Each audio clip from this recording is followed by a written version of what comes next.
recording. Good morning. Good Friday, everyone, and thank you for taking your time to attend today's meeting. Before we begin, I just want to go over some logistics for today's meeting.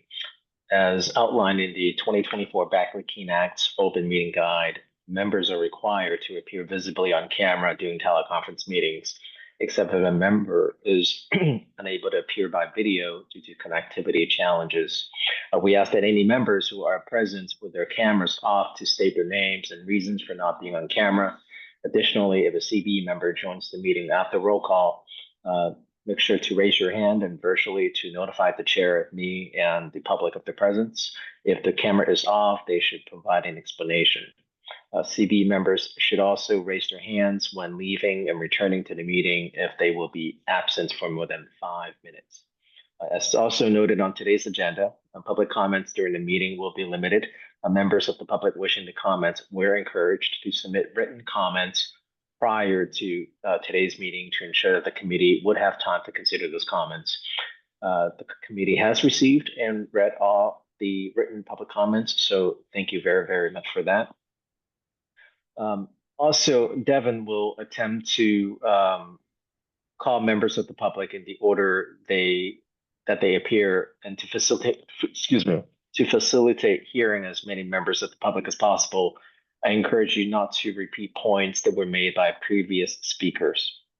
Also, we have a full agenda today. As the chair, I reserve the right to limit each speaker's time to 2 minutes or to close the public comment period after 2 hours, which include a 10-minute break or after the first 100 speakers, whichever occurs first.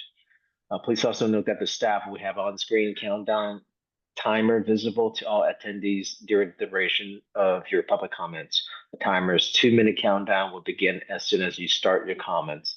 The on-screen timer will flash throughout the final 10 seconds.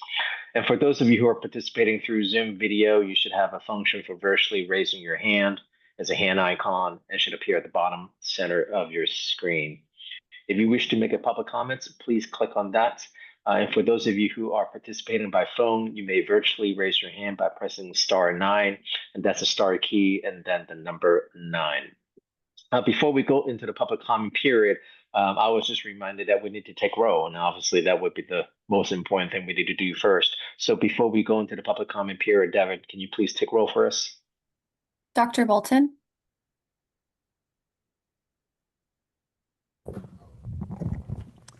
Here. Dr. Cow? Here. Alex Chan? Here. Kareem Gangora? Here. Larry Kaplan? Paul Kramer? Here. Alex Lawrence? Here. Esther Lynn? Justice Misiwala? Here. Bethany Peak? Here. Ashley Silva Guzman? Here. Judge Reyna? Here. Vince Reyes? Here. Alan Yokelson? Here. We have a quorum. Thank you, Devin. Before we open up the floor for public comments, I would like to remind everyone that the public has the right to make comments on matters concerning an item agendized for today's meeting that is within the sole jurisdiction of the committee. This includes the right for the commenter to criticize the policies, programs, services, or acts or omissions of the State Bar and the committee. Based on recent meetings, we anticipate that there may be several commenters who are expected to make irrelevant comments. In that case, it is recommended that the chair or me will provide some kind of admonition. So for the public, please refrain from making irrelevant comments. With that, before we begin taking public comment, Devin, how many signups online and in person, including to 2 individuals at Justice Misiwala's location, do we have for public comments for today? We had 18 members of the public who signed up in advance. Okay, and how many public commenters have now raised their hands? We currently have 11 members of the public who have raised their hands. Got it. So roughly 30 total, give and take. Let's continue to set the 2-minute timer for each public comments, and we'll start with advanced signups, followed by the in-person comments, and then we'll go back to the virtual hand raised.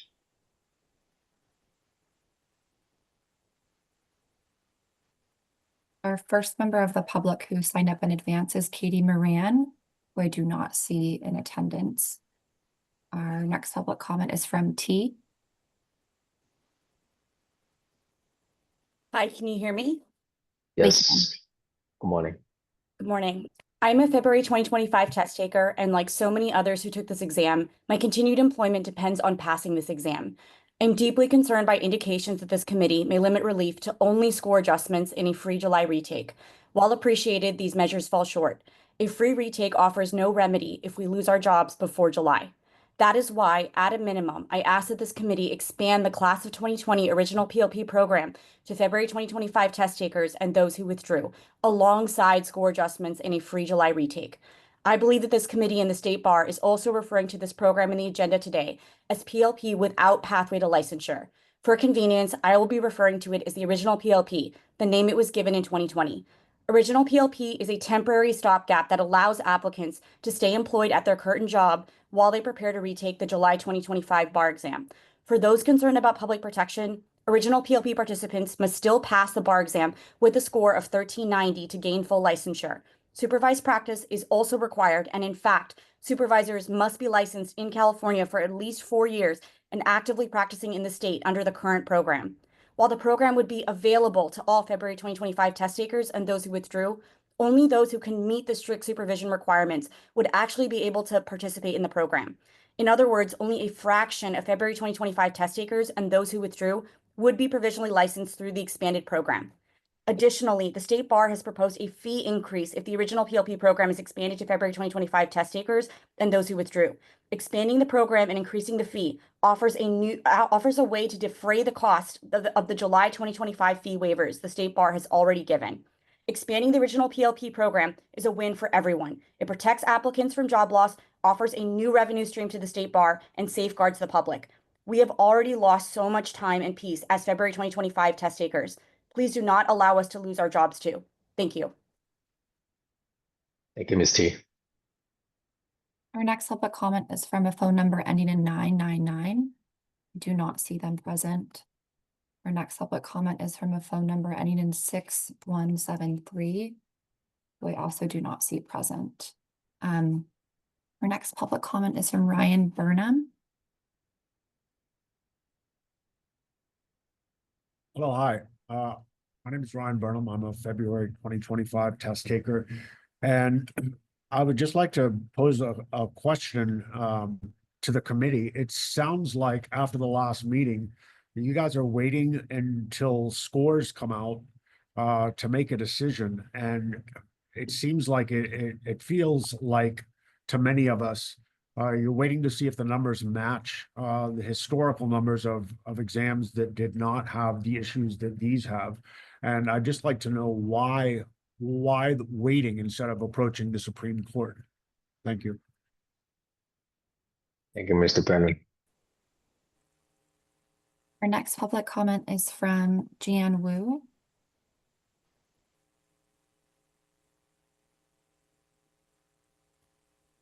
Hello. Can you hear me? We Good morning, can. Mr. Jones. Oh, yeah.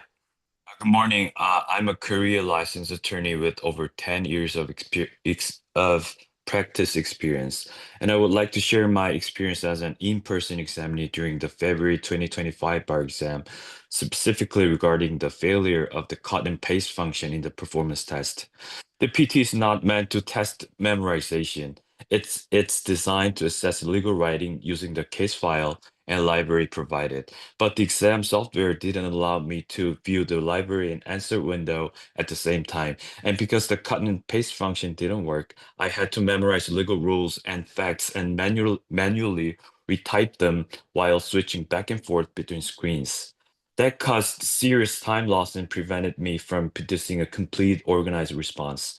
What made me more frustrating is that I had prepared under the assumption that cut and paste would be available, just as it was shown in the tutorial. I spent weeks adjusting my writing strategy based on that on that feature, but during the real exam, it didn't work. I couldn't show the full extent of my ability, neither in structure nor in substance. If I had known in advance that cut and paste would be disabled, I would have prepared differently. But no such notice was given. Wasn't just a technical error. It broke the trust between examinees and the exam process. Cut and paste might not be essential in the essay portion, but in the PT, it's critical. That's why I believe a score adjustment of at least 5 to 10 points should be considered for affected examinees. Thank you for your time and your dedication to fairness. Thank you. Thank you for your comments, Mr. Jung. Our next public comment is from Jean Millette Castro Gallo, who I do not see in attendance. Our next public comment is from Andrea Lynch, who I believe is in person at Justice Macy Wallace's location. We're just going to give her a minute to come to the computer.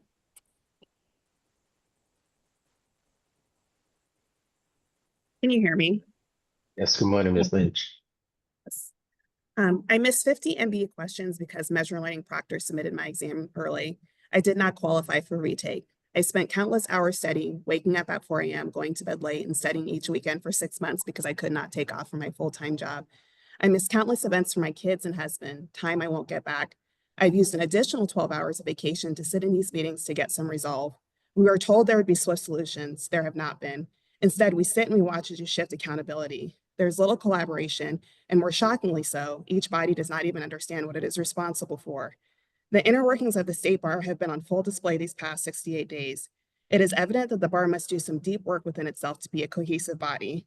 I now see why us February 25 applicants were harmed so egregiously.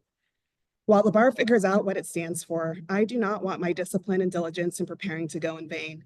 I also do not want a handout, because I recognize future employers are watching February 25 applicants with a magnifying glass due to the harm the bar has caused. Whether we pass or fail, any solution you provide will not remove the taint from this group of applicants. What I and many others want are equitable remedies, and not just one remedy, but thoughtful remedies for each of our unique experiences. Remedies for attorneys licensed in other states, applicants awaiting job offers, applicants with disabilities, and those of us who don't fit in any of those categories, but who showed up, prepared diligently, and are equally deserving.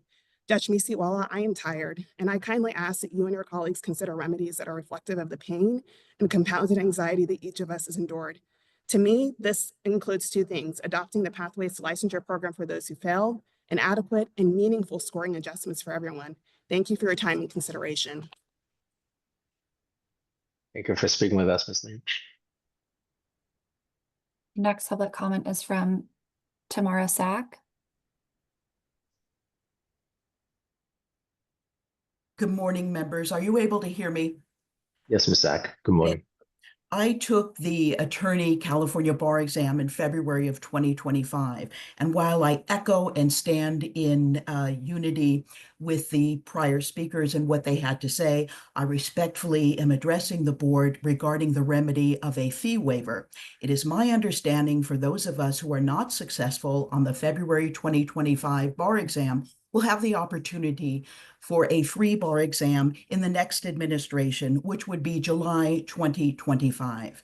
Myself and many others are simply not able to take the exam in July, should that be necessary. I teach a college course for which I'm preparing. Respectfully, I am asking the committee to consider allowing the exercise of a fee waiver for an administration of the bar exam to be available at least to February 2026 or beyond. Please consider this. We're human, we have lives, we have responsibilities, and to study for the bar exam is a tremendous dedication. Thank you for your consideration. Thank you, Ms. Sack. And this is in fact on our agenda today. So thank you for bringing this to attention as well. Our next public comment is from Nadine Mazard.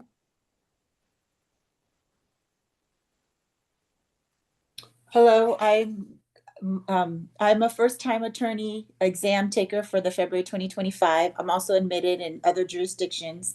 I'm here again on behalf of the February attorney applicants. I'm again asking that we be separated and request that a suggestion or recommendation be made for attorney applicants to be admitted on motion or based on reciprocity. In addition, I do think that there should be a higher score adjustment for the F 2025 attorney examiners, because if you look at the statistics for the February 2024, we tend to pass at 61%. So therefore, I do think that statistically, we need to look at the first timers rate. We also need to look at those components when we're deciding what is the higher score adjustments that we should receive.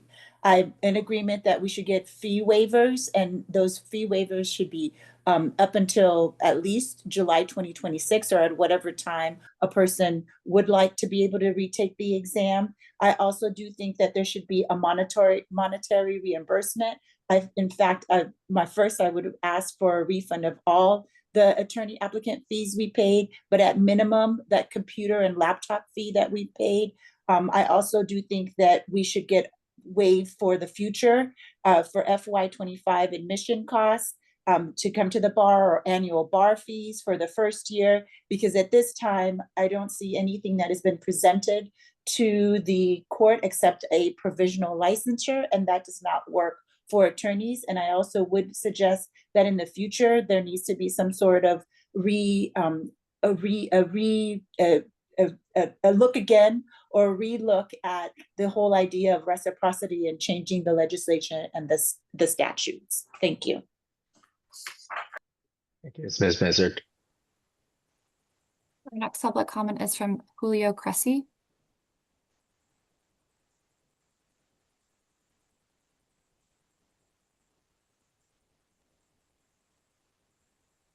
You've been unmuted. Can you hear me? Yes, Mr. Cressy. Yeah, thank you for the opportunity to speak today. We don't pass the California bar exam just by knowing and applying the law correctly. We pass by doing all of that under intense pressure. The exam isn't just about legal knowledge, it's a test of how well we perform under stress. Otherwise, why would we have a performance test that gives us over 25 pages of law and facts, a detailed instruction memo, and only 90 minutes to read and write a complete document? In real practice, no competent attorney would ever be expected to handle something like that. If the bar exam is not about performing well under pressure, why would we have 200 MBE questions with just 1 minute and 40 seconds for each question? That time is barely enough to read the fact pattern, and we not only have to read the fact pattern, but identify the issue, recall the correct rule, apply it, and the most harder part is avoid distractors. Those questions are filled with distraction, and that's okay, but that's also part of the stress management. So if stress performance is part of the exam by design, then the technological issues in February, which disrupted that variability, should be absolutely be taken seriously. Many of us were affected not because we didn't know the law, but because we were thrown off by a situation that had nothing to do with our competence. Now, what's the right remedy? I strongly believe that you guys will take the right remedy, but just my 2 cents, apply the 35% passing score to all the 5,600 registered applicants. I'm sorry, only to the people who actually took the bar exam. And then, anyways, about the remedies, I don't want to speak because I strongly believe in you guys. So thanks for the opportunity to speak today. Thank you for your comments, Mr. Cressy. Our next public comment is from Jennifer Andrade. Good morning. My name's Jennifer, and I took the 25 February bar exam as a retaker. Some key points that I would like to make regarding the test are, number one, the accessibility of the essays. The constant scrolling up the screen and back down to the writing section cost time, valuable time, and did not show many knowledge of those who are taking the test to the extent possible, as some of our side text boxes would allow typing. However, they would not allow copying and pasting into the lower box. So this cost us extra time scrolling back and forth because you could not see the hypo fully. Second, the expectation that we're told over again that the PT is worth double essay points. So if we did low on some of the essays and we scored high on the PT, then we would be able to make up some of those points. Obviously, the PT was a horrible rollout and did not deliver on the expectations. How will that be remedied? when we had that expectation that that PT could help us. The expectation, again, is that it would help cover 2 essays that could have been written.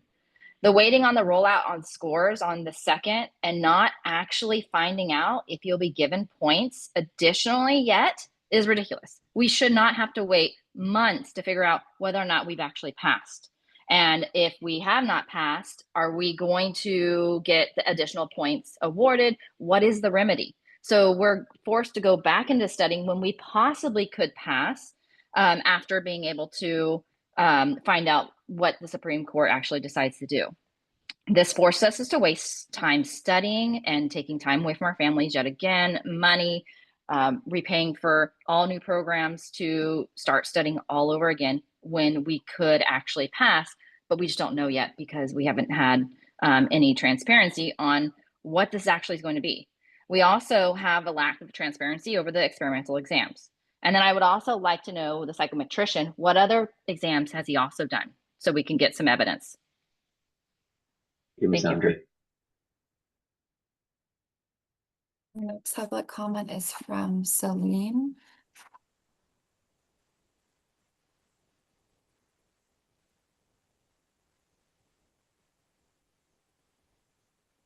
Celine, you've been unmuted.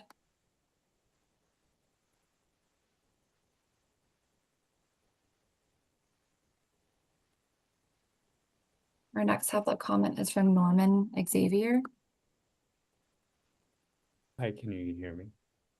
Yes, Mr. Savior.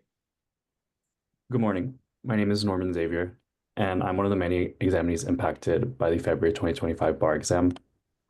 I first respectfully urge the committee to grant the remedy of provisional licenses with a pathway to permanent licensure for those who sat for this exam. The February exam did not test minimum competency because of what was administered, and there were widespread technical failures.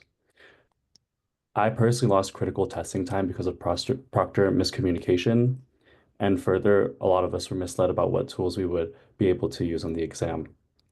Many of us are now facing lost jobs, mounting debt, and emotional toll of preparing for this exam, and not the other way around.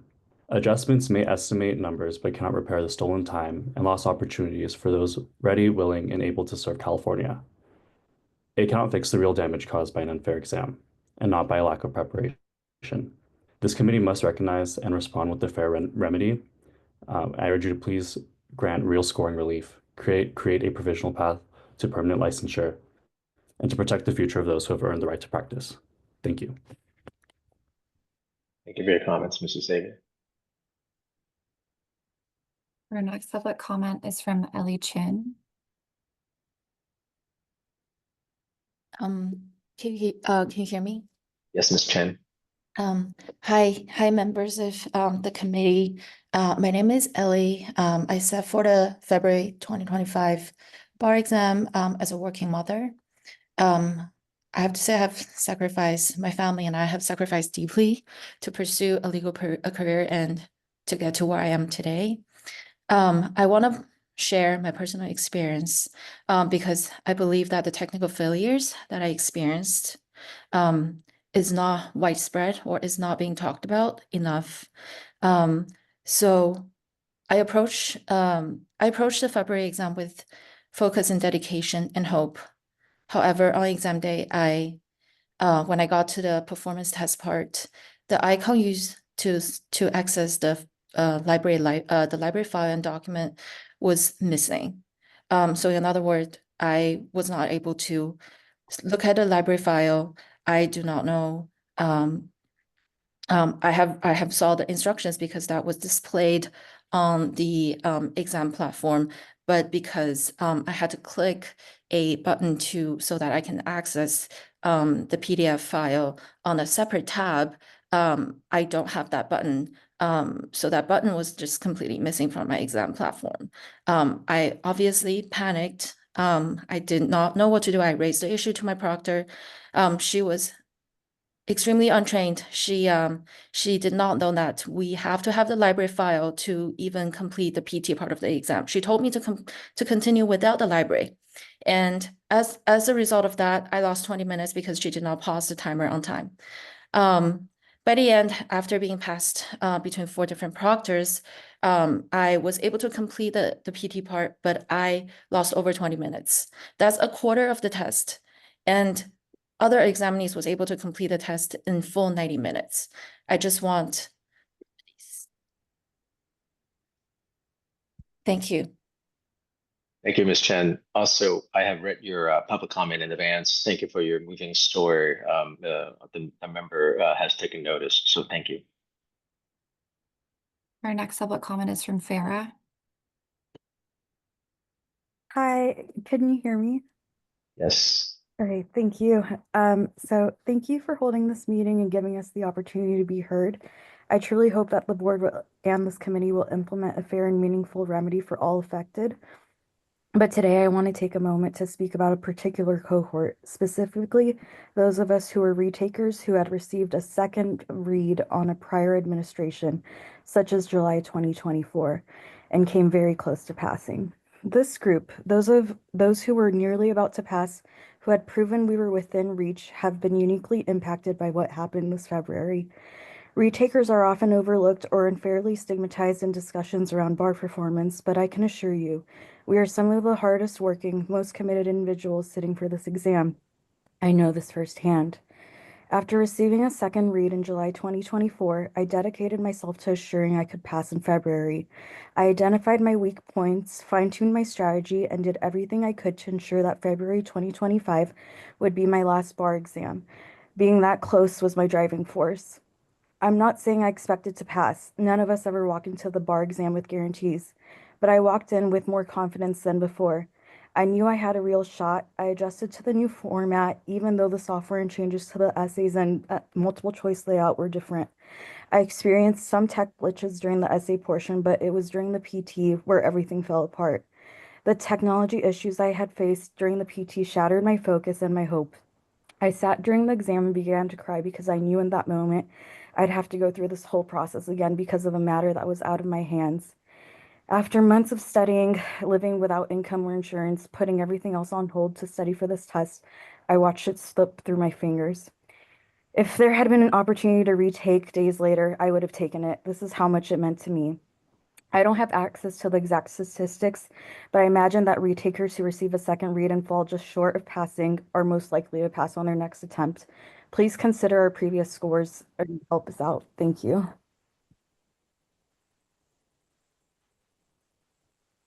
Our next public comment is from phone number ending in 6173.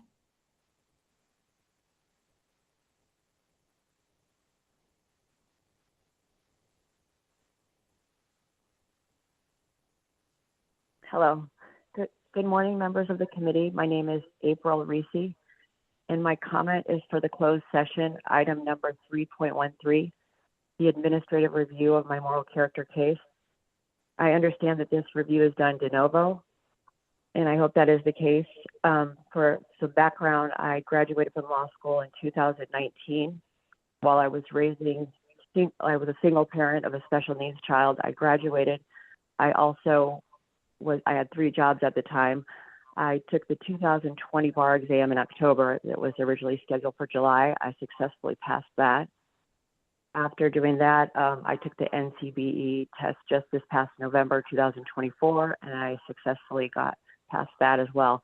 My original moral character application was denied in 2021, and the rehabilitative efforts that I have taken have been great. I will have 3 years of sobriety on April 23rd, which is next week.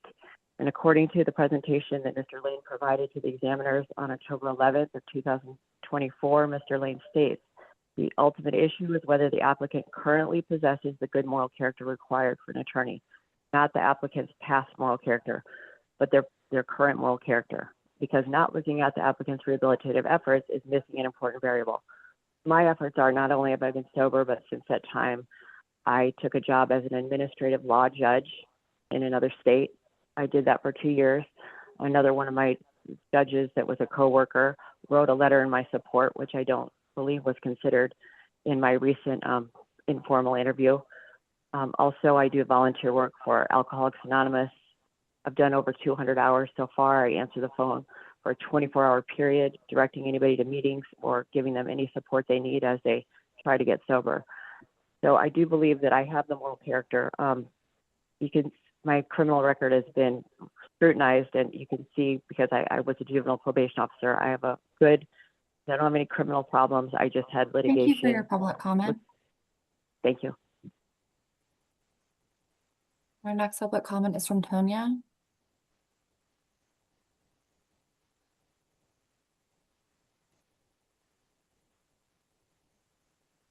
Hello, can you hear me?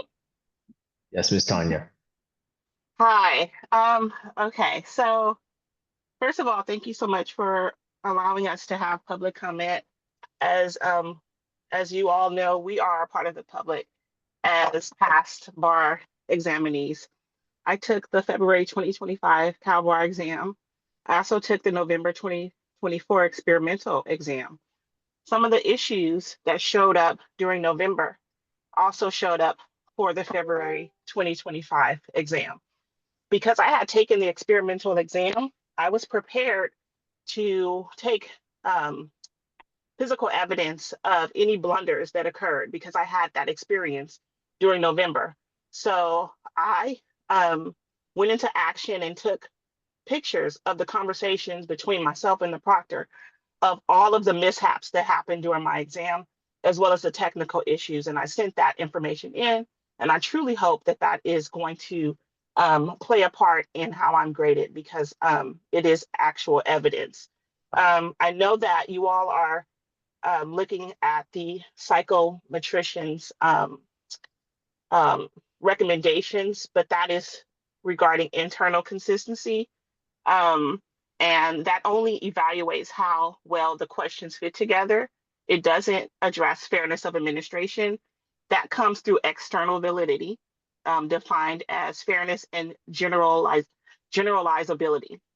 And that requires concrete evidence. And that's the evidence that I submitted, as well as some of those from my cohort submitted. And that shows differential item functioning analysis, invariance testing, et cetera, et cetera. So I hope that the external validity that evidences how this exam was administered is taken into account and weighed heavily on the remedies that you provide us. Thank you. Thank you for your comments, Ms. Tanya.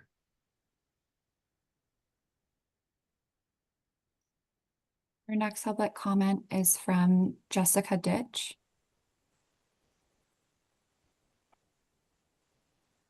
Good morning, committee members. My name is Jessica Jacobs, and I'm a participant in the Law Office Study Program. I have two brief comments. First, I want to offer a suggestion related to your recent discussions about making the bar exam more just and authentic, separate from the technical glitches I presume will not recur. What if test takers were provided with an issue checklist for each subject tested on the written portion of the exam, similar to what attorneys might use in real-world practice? This would help ensure the exam remains rigorous while also making it more equitable, especially for those who cannot afford expensive bar prep courses. This simple, cost-free modification would still support competency while also allowing for relevance and a level playing field. Second, I want to thank this committee for the chance, though unintended, to further my learning in the Law Office Study Program by giving me the opportunity to litigate before the California Supreme Court.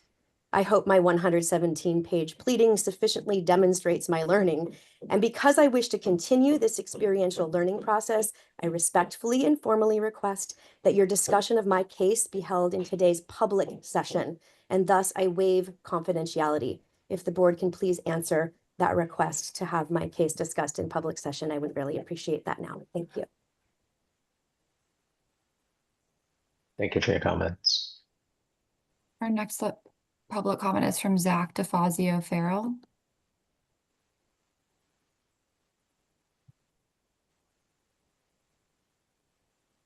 Good morning, members of the Committee of Bar Examiners. Thank you for your time today. My name is Zach DeFazio Farrell, and I'm a February 2025 California bar applicant. I recognize the difficult position you're in, given the challenge of finding a fair remedy for all February 2025 bar applicants. The February exam was not a fair test of legal competence. It was a breakdown of trust, access, and basic administrative standards. Like many others, I faced hours of disconnection, software failures, and proctor misconduct. I couldn't complete the exam. That wasn't my failure. It was ultimately the state bar's. Applicants spent thousands of dollars and sacrificed months of our lives, only to be met with chaos. We were given contradictory instructions, unreliable technology, and, for many, no chance to finish the test.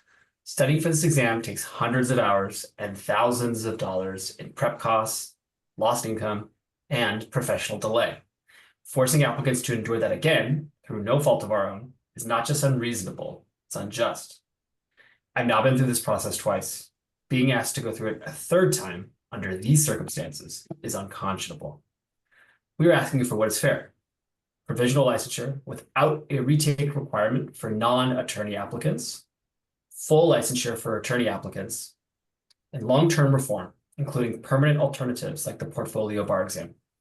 States like Oregon, Washington, New Hampshire, Wisconsin, Arizona, and South Dakota have already implemented bar alternatives. California must do the same. We've shown our competence. Now it's your turn. Thank you. Thank you, Mr. Farrell. I'd like to note for the record that Larry Kaplan has joined the meeting from the Los Angeles office. Good seeing you, Mr. Kaplan. And our next public comment is from D. Allen.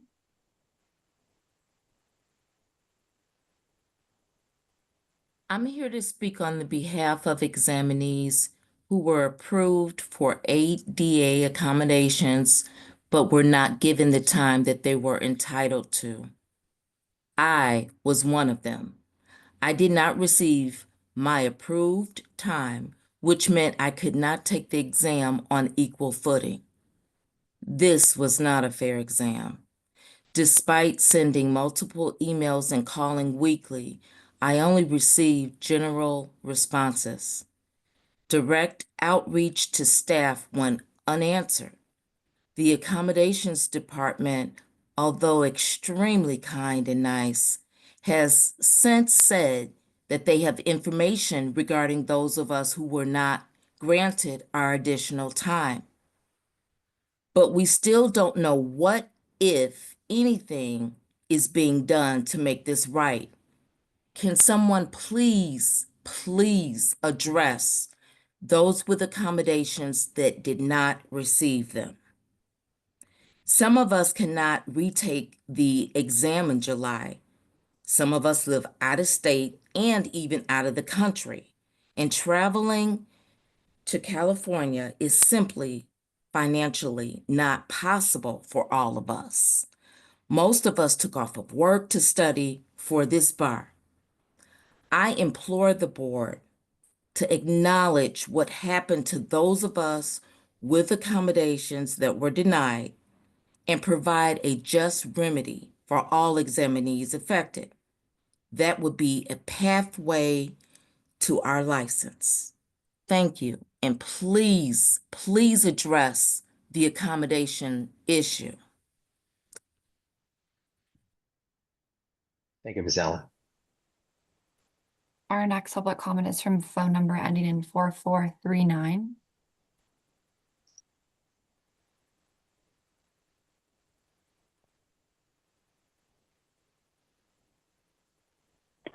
Good morning. I'm a part of the population listed in the executive summary of outside state attorneys who are already licensed. I've had my license for about 13 years now, and I sat for the one-day attorney exam in February of 2025, and the entire experience was incredibly horrible, and I can't even imagine practicing law the way that this exam went. I have participated in several of these meetings. Since taking the exam, I've written several public comments about my actual on-hand experience that day. I took it as a remote taker without accommodations, and I echo a lot of the sentiments of my fellow licensed attorneys who spoke before me, that we should have a remedy similar to getting admission on motion or reciprocity, especially for those of us who actually sat for this February administration. And for those who withdrew, I was one of those people who were thinking of withdrawing when that offer was made. I believe they should also have that opportunity if they've been licensed already for the minimum of 4 years.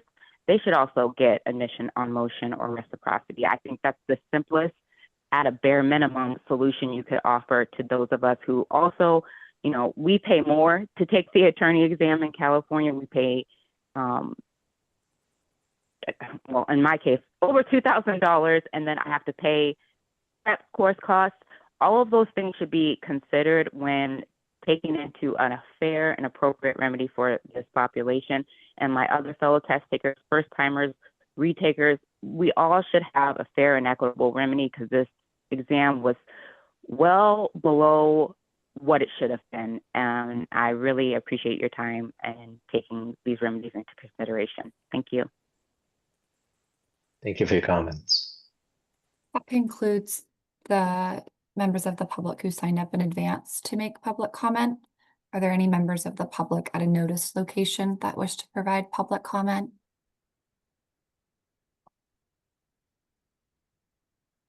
Justice Maciwala, I believe you have another individual. Yes, I do.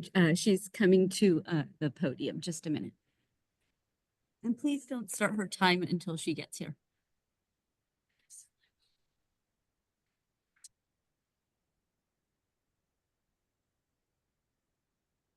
Hi, my name is Amy Kasuni. Thank you so much for listening to my comments this morning and the opportunity to be here.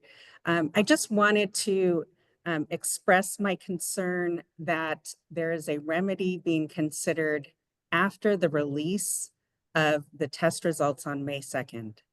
You have an opportunity to normalize the situation here, which is to release the results and for applicants to understand whether they can move forward and practice law on May 2nd.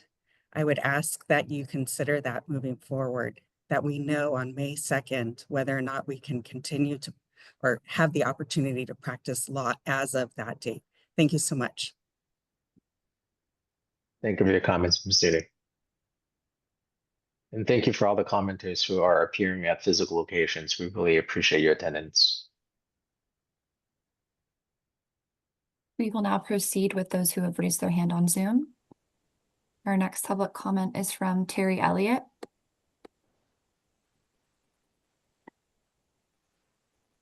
Hello, good morning. Can you hear me? Morning, Ms. Elliott. Yes. Great. Thank you. Good morning, committee members. Thank you for the privilege of speaking to you today. My name is Terry Elliott, and I am a February test taker, and I have been watching the proceedings on this matter. I wish to talk to you today about the exam itself. I have taken many college exams, including college exams for my bachelor's degree in molecular biology, my master's in education. I've taken a private pilot's licensing exam administered by the FAA. I've taken medical boards administered by the Board of Physician Assistants. The reason I'm listing these exams is to demonstrate my history of taking college and professional licensure exams. In taking all of these exams, at no time was I provided an exam to take with as many catastrophic mistakes as the recent bar exam. As I watch these proceedings, it has become clear that the board members, while they do sympathize with our obstacles on the test, have taken no actual responsibility, proven by their lack of action. Action should have been taken quickly, right after the exam, based on the facts that the board knew of the catastrophic failures on the exam prior to the administration of the exam, yet continue to provide this less than exam to take. I have never taken a more less than exam. This exam was not about legal knowledge, but how many technical errors the test taker had. The ultimate score is a technical error score, not an applicant knowledge score. While the board has verbalized its intent to remedy this knowledge, has verbalized its intent to remedy this knowingly less than exam, there has been no action. No action providing this failure of an exam knowingly. Had the circumstances been, thank you. Thank you, Ms. Elliott. Our next public comment is from phone number ending in 4439.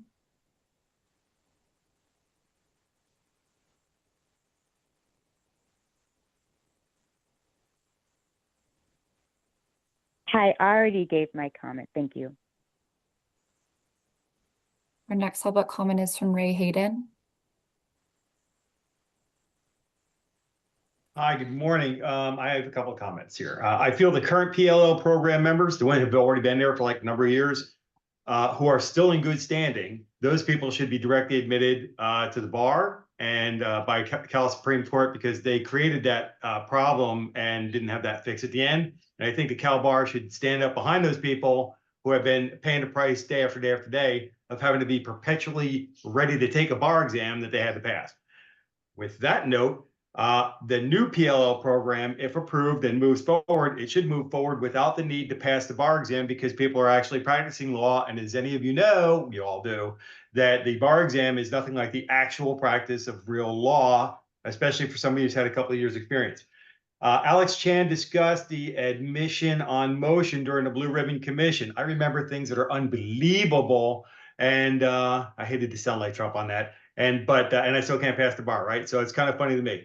But during the Blue Ribbon Commission, the Alex Chan discussion on admission on motion was something, number one, it shocked me at the time, so I was surprised by that. But I actually love the idea, and that should be the thing. Now, here's the thing on that. The discussion revolved around, well, nobody else is going to give us reciprocity. What's up with that? And Alex Chan's resulting discussion on that was, yeah, that's right. Let's be the first. Let's be the leader. And I agree with that. Kudos on that. And let's hope that would happen. I am not admitted anywhere else. So I'm doing the California deal. Also, the user interface on the exam was horrible, but the next vendor that I understand, it seems it's going to be ExamSoft. They always had a pretty decent user interface. We all know that. Their problem that I got nailed with twice in October of 2020 and July 2021, where I got the refund, was that their problem was the behind-the-scenes computer processing. I just got one question. Somebody nod your head for the Audrey or anyone else to let me know that you got my public comments, because I discussed that in there. Okay, my discussion covers the rest of it. Thank you. Okay, Mr. Hayden, we did receive your public comments and the committee has already reviewed it. So thank you. Our next public comment is from Latasha Augustus. Hi, can you all hear me? Morning. Okay, I submitted a public comment yesterday at 9, but I guess it didn't go through. So I recently learned that the bar fee waiver only applies to the upcoming J25 exam. I don't think I need to explain the value of the remedy, but I will say it is one of the more substantial remedies the board is offering. However, the restriction that the waiver can only be used for the upcoming bar makes the remedy pretty much illusory, disingenuous, and kind of coercive in a sense. Many of you have given a lot of us the impression that you're kind of so far removed from this process that you may have forgot what it's like. So I just kind of want to remind you guys, the financial burden to becoming a lawyer is steep, especially when you get to this part. The bar exam itself is only one of many expenses associated with licensing. And for many retakers, we've exhausted much of our financial support. So some of us can't actually afford to sit for multiple back-to-back bar exams. Some of us have to financially recover. For others, they may simply not have the mental capacity to sit for another bar. Either way, if the goal isn't to capitalize on the failure of retakers, which is a lot of our theories, limiting the fee waiver to the next immediate bar does exactly that. You're essentially kind of coercing people to study under conditions that may hinder their process because people will feel pressured to take the offer for the simple fact that it pretty much saves them money. They may dismiss like the obstacles that are going to significantly impact their performance just for the sake of saving $1,008 that they don't have. This will dictate when many of us pretty much retake the exam and under what conditions, and that shouldn't be your decision to make. I'm sure there's a better way, as others have mentioned, to restrict this fee waiver to the pretty much the next 3 cycles or 5 cycles if need be, or rightfully refund anyone who can't take the next bar, just to make sure that the remedy is fair. Otherwise, we're pretty much missing out on a remedy that we're rightfully owed. Overall, I think your remedy should reflect your sympathy and sincerity, and right now it kind of doesn't do that. But I will say that me and many others will continue to urge you to do so. Thank you.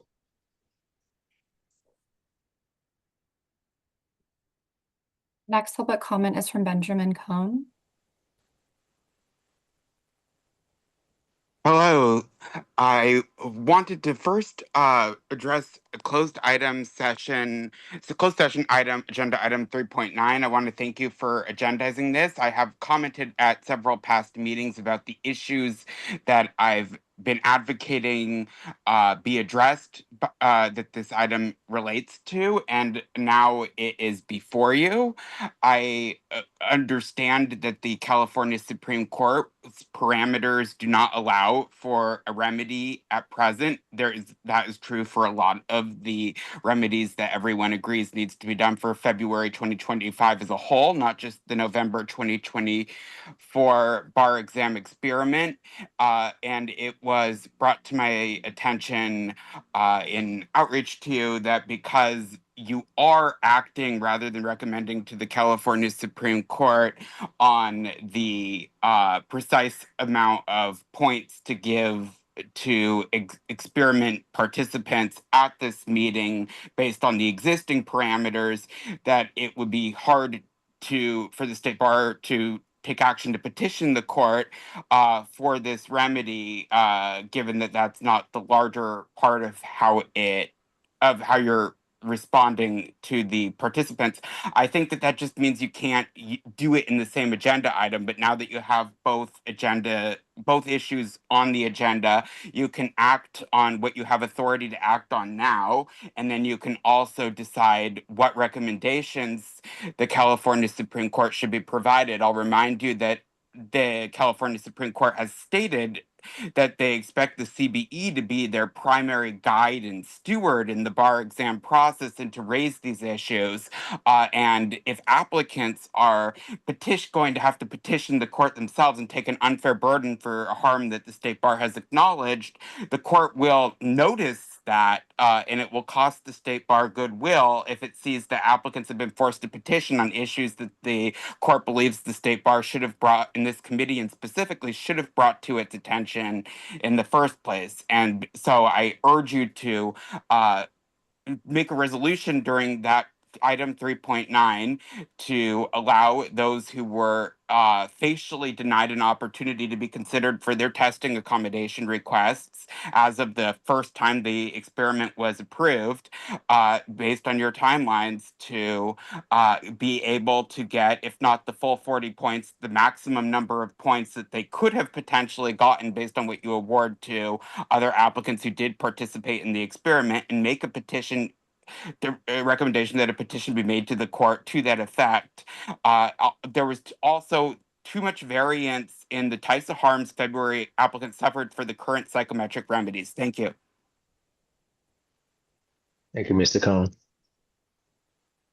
Our next public comment is from Mitzi.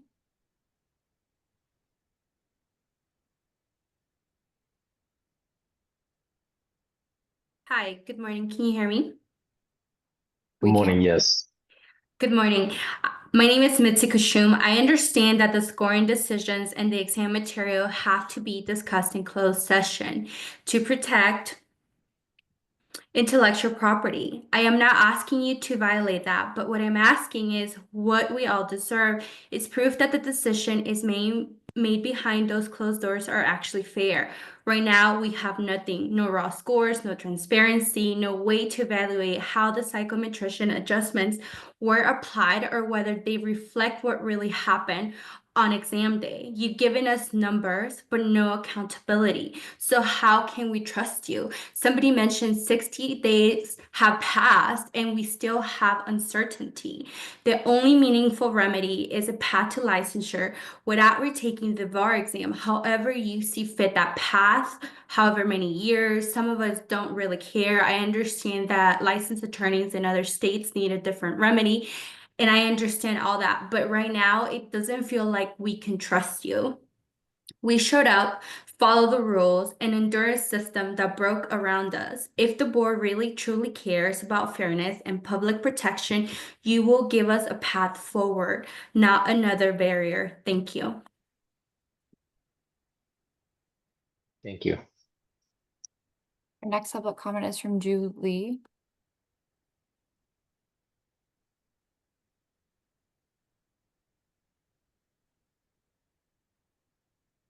You've been unmuted.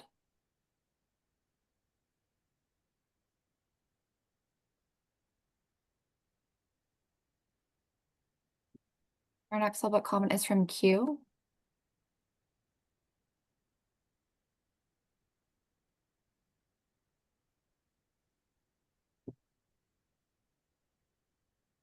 You've been unmuted.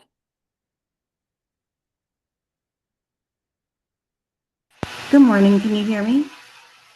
Morning, We can. yes. I am advocating for a fair and individualized approach to grading the February 2025 bar exam. Due to significant issues with this administration, my primary recommendations are as follows.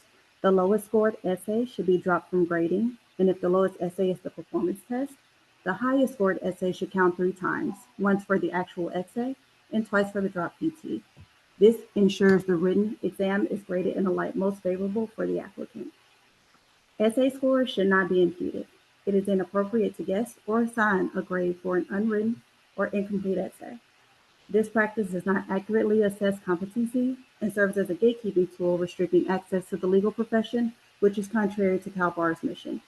For the multiple choice questions, I recommend awarding full credit for the correct answer, half credit for the next best choice, and a quarter credit for the third best choice. This reflects the unique difficulty of these questions. If a question was flawed and missed by a majority of the applicants, it should be invalidated.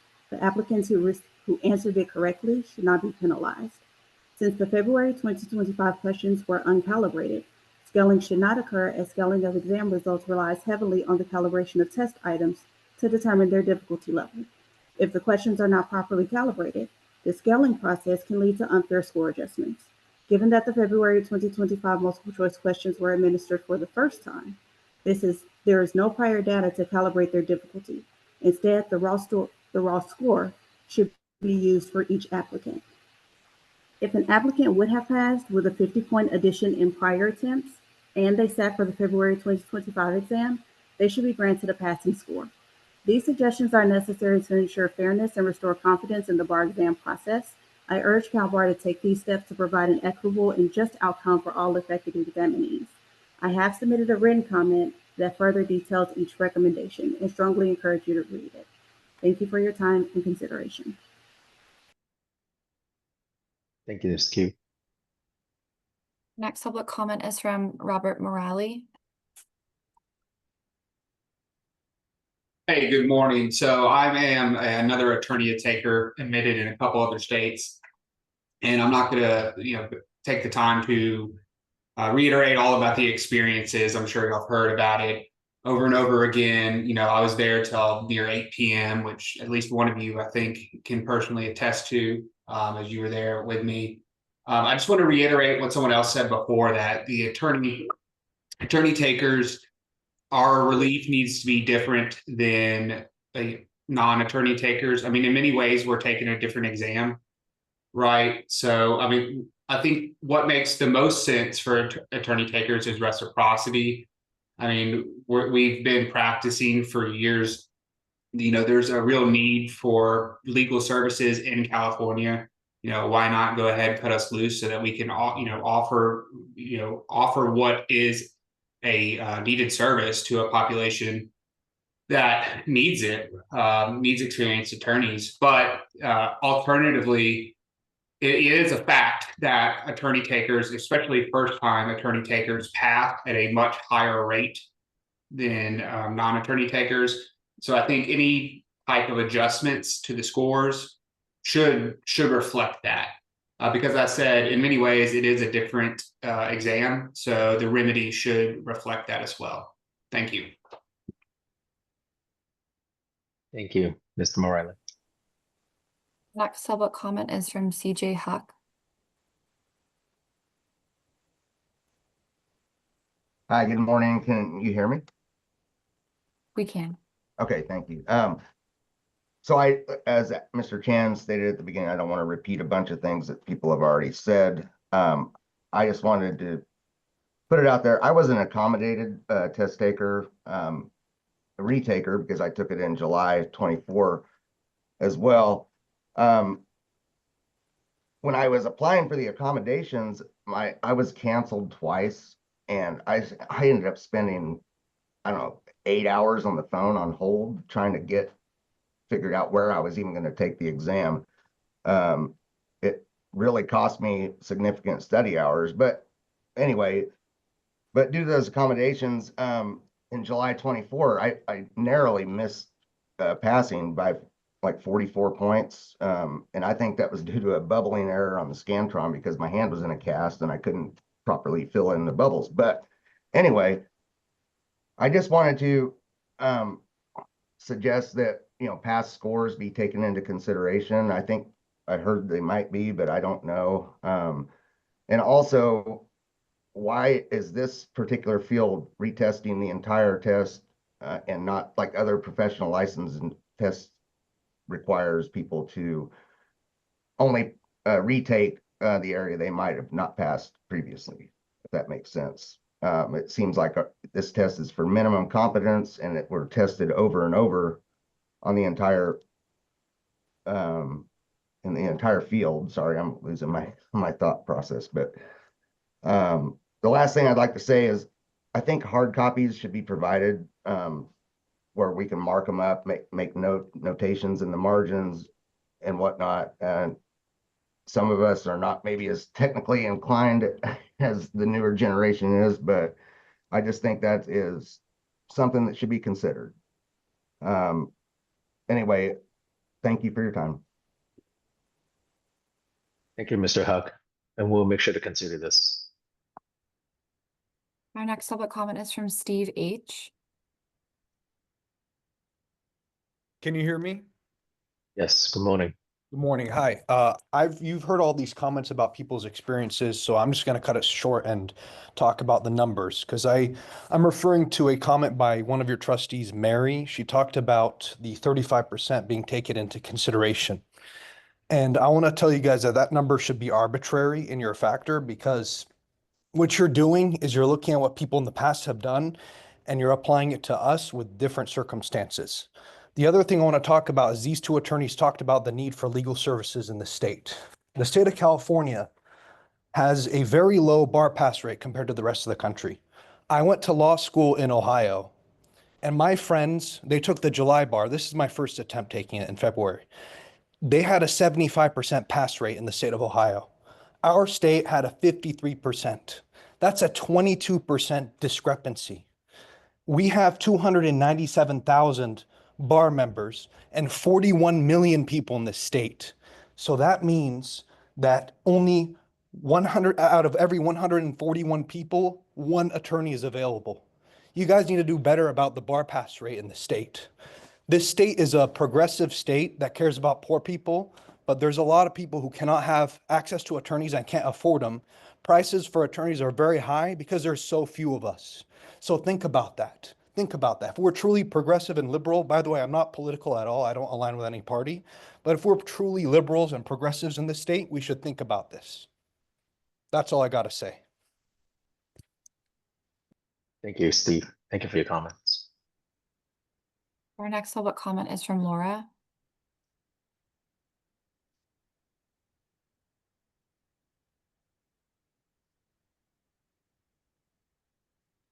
Laura, you've been unmuted.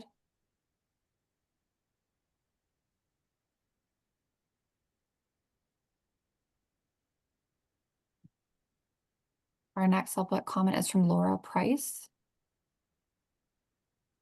Hi, good morning. Following the February exam, I promptly submitted a formal complaint through both email and the applicant portal. While I did receive a response recently, I've since learned that several of my colleagues who also submitted complaints received the same generic email. This uniformity is deeply concerning given the highly individualized issues we each faced during the exam and what has been presented before you all this morning. At a prior trustees meeting, I proposed that test takers be provided with individualized scoring sheets to reflect the specific conditions and disruptions each applicant experienced. Repeating the same blanket scoring sheet for all test takers fails to capture the nuance of our experiences and diminishes the legitimacy of the concerns raised. I implore the Board of Trustees to really send us all an individualized scoring sheet so we know exactly how we did and performed in February. Thank you.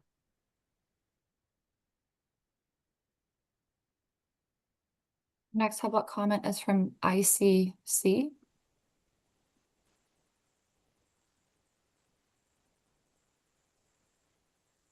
Hello, can you hear me? Yes, good morning. Good morning, committee. Good morning. My name is Ian, and I'm a February 2025 bar examinee speaking from firsthand experience and the concerns echoed by many of my peers. During our exam, my essay text was deleted, screens froze, and answers in the performance test and multiple choice sections failed to save. And I think you've all heard many accounts of that. And yet, I want to address today that the psychometrician has focused entirely on the internal consistency of the exam. And the internal consistency only shows how well the questions fit together. It does not address whether every candidate had a fair administration. Statistically, that fairness would be evaluated using an external validity, examining whether scores are comparable across all test takers, regardless of technical disruptions. And while I commend your commitment to psychometric rigor, it is incomplete and without examining how these external conditions have shaped the outcomes. And absent these analyses, you have no way to know whether those of us who suffered outages and freezes were unfairly penalized. This evidence is essential to restore confidence in the fairness of this bar exam for all candidates.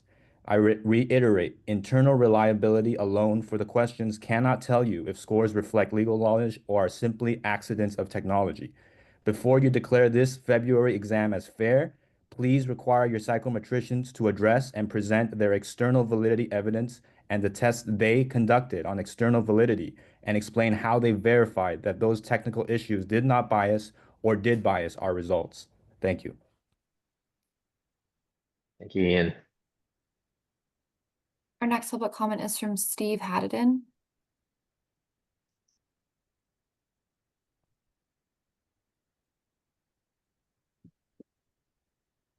You've been unmuted.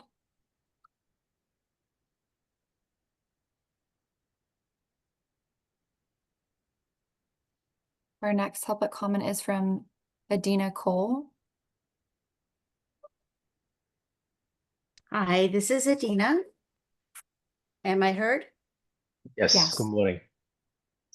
I was a test taker in February. I have two comments. The first is I continuously hear that the test takers in February usually pass at a 35% score because they are second-time test takers.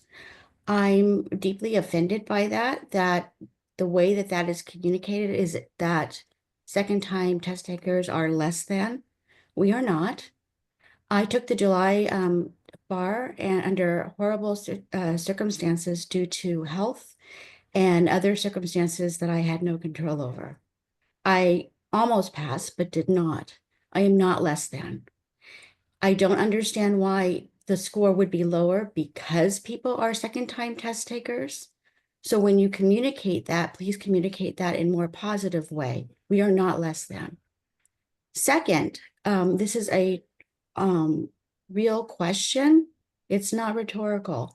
I would like to know how taking and passing the bar makes us a better or competent attorney. I realize that others have taken the bar, and so therefore people think just because it has happened before, therefore it should continue. Why should it continue? 40 years ago, I was sitting in math class in high school, wondering why I was taking math. How is this going to help me in the future? I was a naive child then. It wasn't until years later I realized that math was important and in my everyday life. So I ask you, as a student, because I'm not an attorney yet, how is passing the bar making me a better attorney? How does that prove my competence? Other than dealing with the stress and being able to manage my time, how does this make me a better attorney? Thank you, Ms. Cole. Our next public comment is from iPhone 75.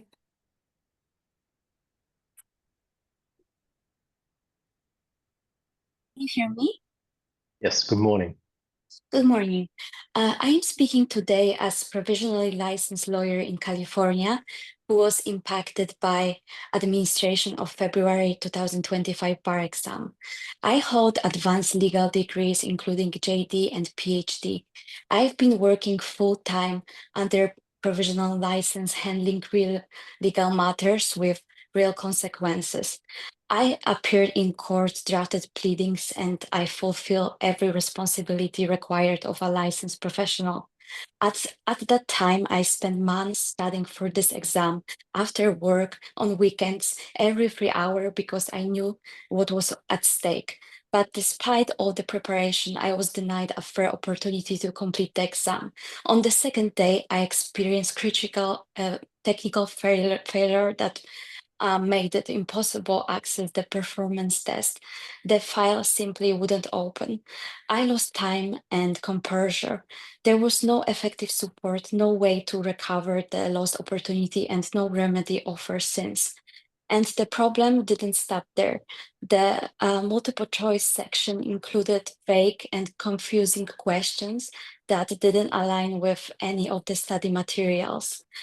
We went into MBE without access to released questions for this exam or any indication of what to expect. We were forced to take one of the hardest bar exam in the country, blindfolded. For someone like me, this isn't just about delayed license. My immigration status depends on passing this exam. I have built my life here. I contributed to California legal system, and now because of this exam, I lost the right to stay. I am urging the bar to take action, extend the provisional license program through, I don't know, maybe 2028, and give us also other opportunities to take this exam. Thank you for your comments. Your next public comment is phone number ending in 4439. I thought that person has already commented along with some of the names. Okay, we have a few legacy hands. Phone number ending in 3522.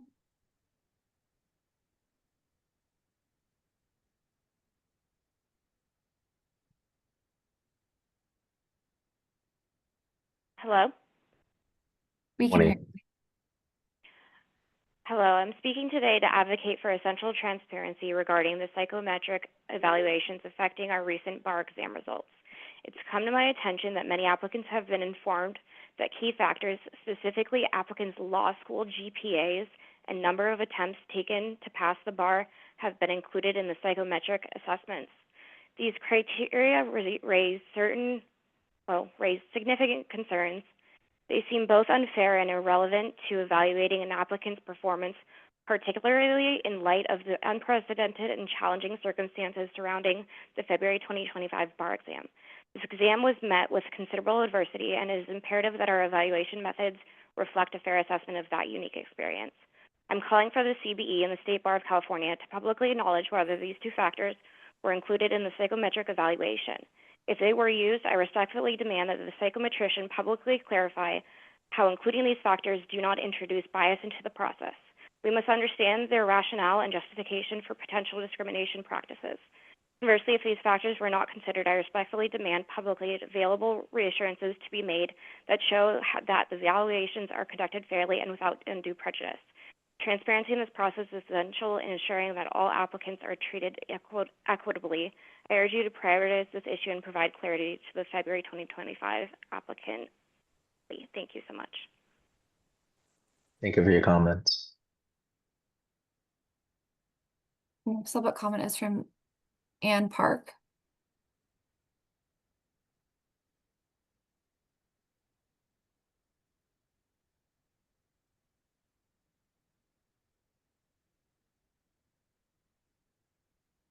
Ms. Park?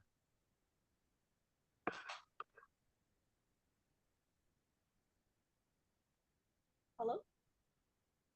Good morning. Thank you all for your time and attention. I'm sure most of you are aware already, but I want to give a brief overview of what I and many others sacrificed and went through to take this bar exam. First, I was working part-time through the fall and the winter while studying, sacrificing that part of my income, and I took a month off work unpaid. Was lucky enough that my firm was understanding, as many aren't. We all dealt with the uncertainty, confusion, and contradictory information being provided by the bar and Measure Learning in the month prior to the exam, which prevented us from effectively using our time to study. This includes the illegal changes made when the Kaplan Study Guide was released with 55 new issues that had never been tested on the bar before and we were unequipped to study for. Once I entered the exam after preparing for months, I began my first essay. Once I finished, I hit submit and the entire system crashed and gave me an error message. To this day, I don't know if my essay was submitted, as neither the proctor nor the bar have been able to tell me. I was then immediately sent into my second essay while still unsure about the fate of the first one. And I had 10 plus other major technical issues that prevented the test from truly measuring my competency or the competency of other test takers. As Zach mentioned, other states have put into place true tests of practical competency, and California stays behind the curve. Provisional licensure, attorney reciprocity, and a portfolio bar exam deserve true consideration by both you and the board. I and many others simply do not have the time and money to take another bar exam when many of us would have passed this one if it was properly implemented, and are currently working at law firms, showing our competency every day at work when this was a known and expected failure by both the bar and Measure Learning. I also want to echo the issues brought up by previous recent commenters regarding the psychometrician, as everything he's expressed so far does seem just to indicate internal reliability and doesn't measure the actual validity of the questions, because validity and reliability are two different statistical concepts, and they're being used interchangeably. Thank you for your time. Thank you, Ms. Parker. Next public comment is from Nina Garcia. Hi, good morning. Can you hear me? Ms. Garcia. Hi, good morning.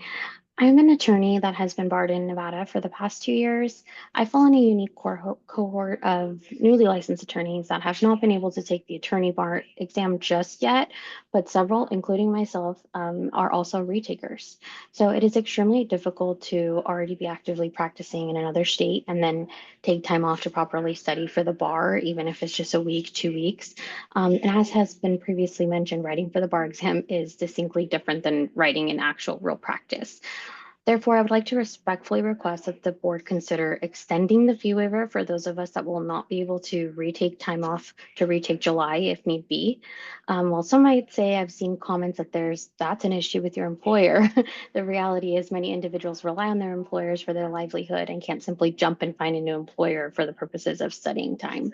For me, I never expected to needed to become barred in California, but I now have family needs as a caretaker that require it. So if there is a form of reciprocity that is offered for attorney test takers, I would just hope that there would be another pathway, remedy that takes into consideration attorneys that have been practicing less than the current 5 years required for the attorney exam. Now, I understand the more of us that speak up, the more groups that there are that seem to be needing their own attention, their own remedy.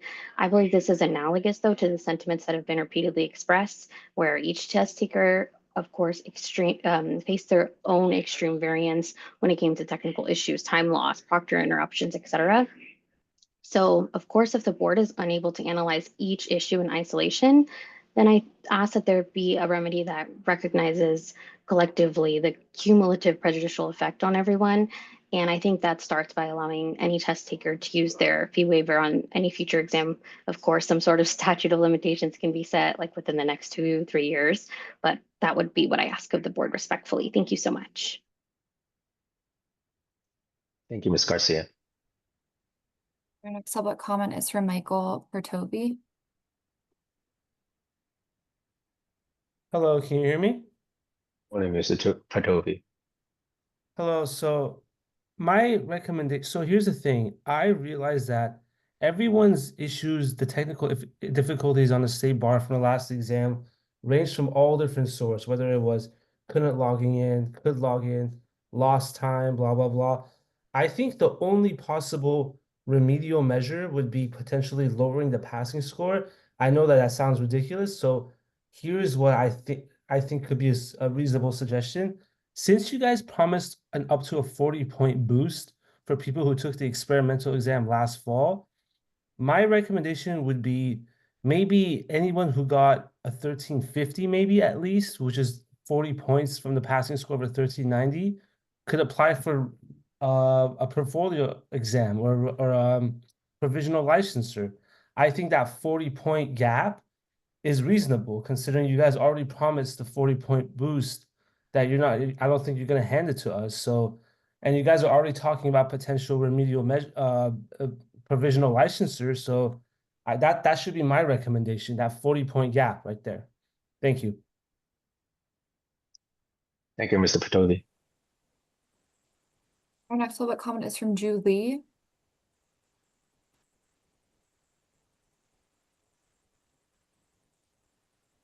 Hello, good morning. My name is Julie, and thank you for this opportunity.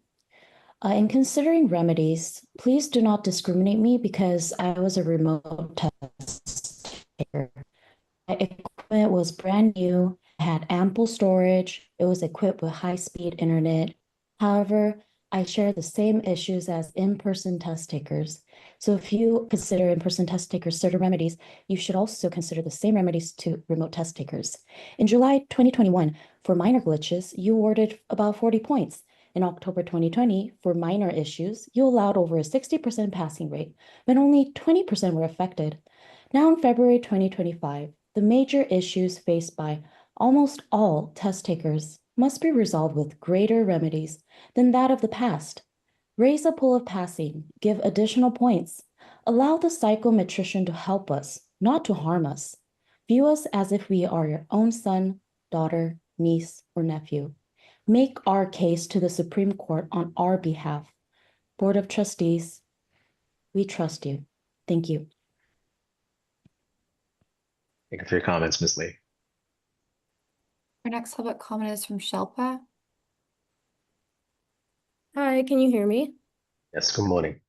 Good morning. My name is Shilpa, and I was a February 2025 bar exam applicant, a retaker who had already faced the challenges of this process once before. Between July and February, I dedicated myself entirely to preparing for this exam. I turned down job opportunities and made personal sacrifices because I believed that that was good enough focus, effort, and discipline, and I could succeed. That's why it is incredibly disheartening to know that despite all of my preparation, there was nothing I could do to prepare myself for an unfairly administered exam. On the second day of my exam, I was removed from the testing platform for 40 minutes due to a technical issue that was out of my control. We are held to strict standards as examinees. Even something as minor as bringing a water bottle that is the wrong size could get us reprimanded. Yet when it comes to the administration of the exam, where is the same level of accountability? This exam is not free. It is not optional. It is a professional gateway that we pay for, study for, and build our lives around. I'm asking, how are you taking responsibility for administering an exam that has failed to give me and others a fair and uninterrupted chance to succeed? Thank you for your time. Thank you for your comments. Our next public comment is from Molly Gurin. Hi, thank you. I sat for the February 2025 exam. At the last meeting, Sarah Good called us less than. She also stated without hesitation that the pass rate should remain at 35%. Let me be absolutely clear. Applying a standard pass rate to a broken exam is not just flawed, it's indefensible.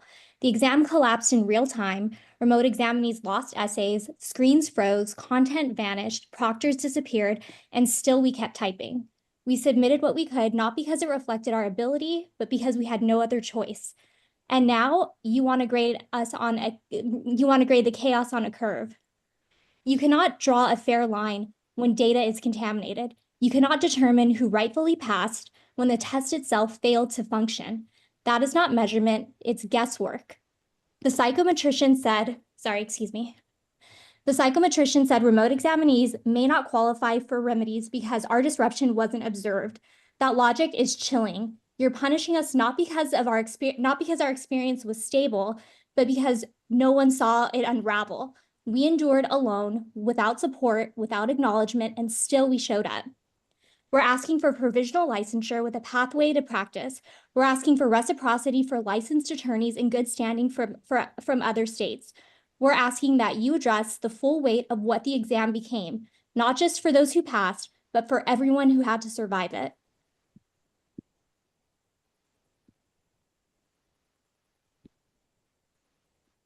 Thank you, Ms. Gurin.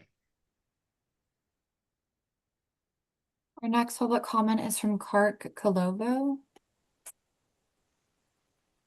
Oh yeah, that's Clark Covelo. But don't worry, people mess that up all the time. Don't you worry about that. Hey everybody. My name's Clark Covelo. I took the February 2025 bar examination.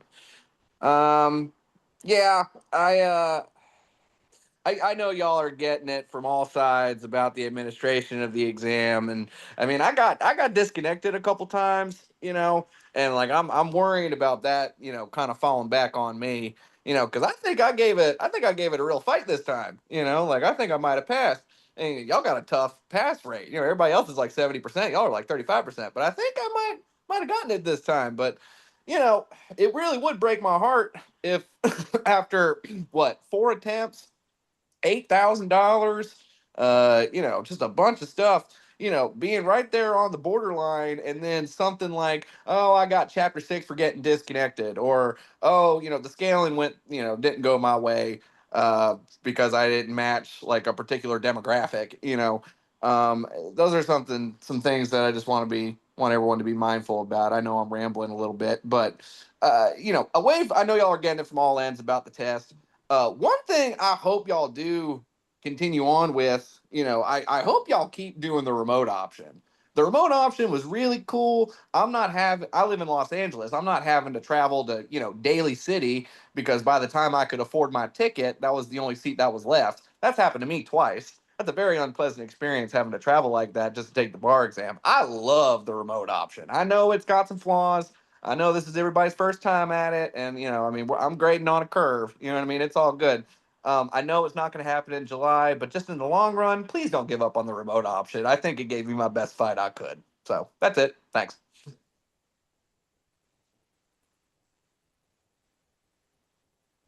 We do not have any additional public comments.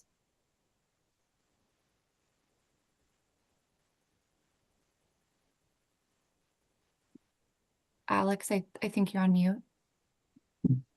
Thank you. If there are no additional public comments, please announce. Well, we'll end the public comment period. But before we go to the chair's report, I want to personally thank many of our February 2025 applicants who really took the time to speak out. Your voice does really matter to every member and the staff. And now a lot has been discussed internally for the past months, and is still being discussed right now. While not every step is shared publicly, please know that the CB is actively working deliberately, urgently, and with care to do what is right. You trusted this process, and we want you to know that our applicants are more, not less than. And along with Mr. Stallings and Mr. Stevens, the entire Board of Trustees, and also the State Bar, including Ms. Wilson, Ms. Hertzkowitz, and Ms. Chang, the CB is doing everything in our power to honor that trust and make things right, equitable, fair, and reasonable.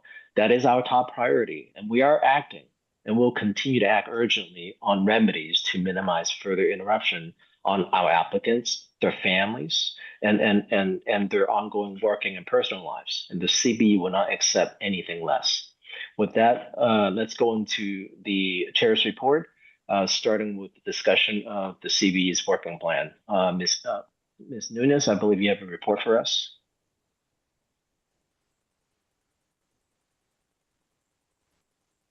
Yes, I do. Audrey, I think, is going to bring up the work plan. Good morning, committee members.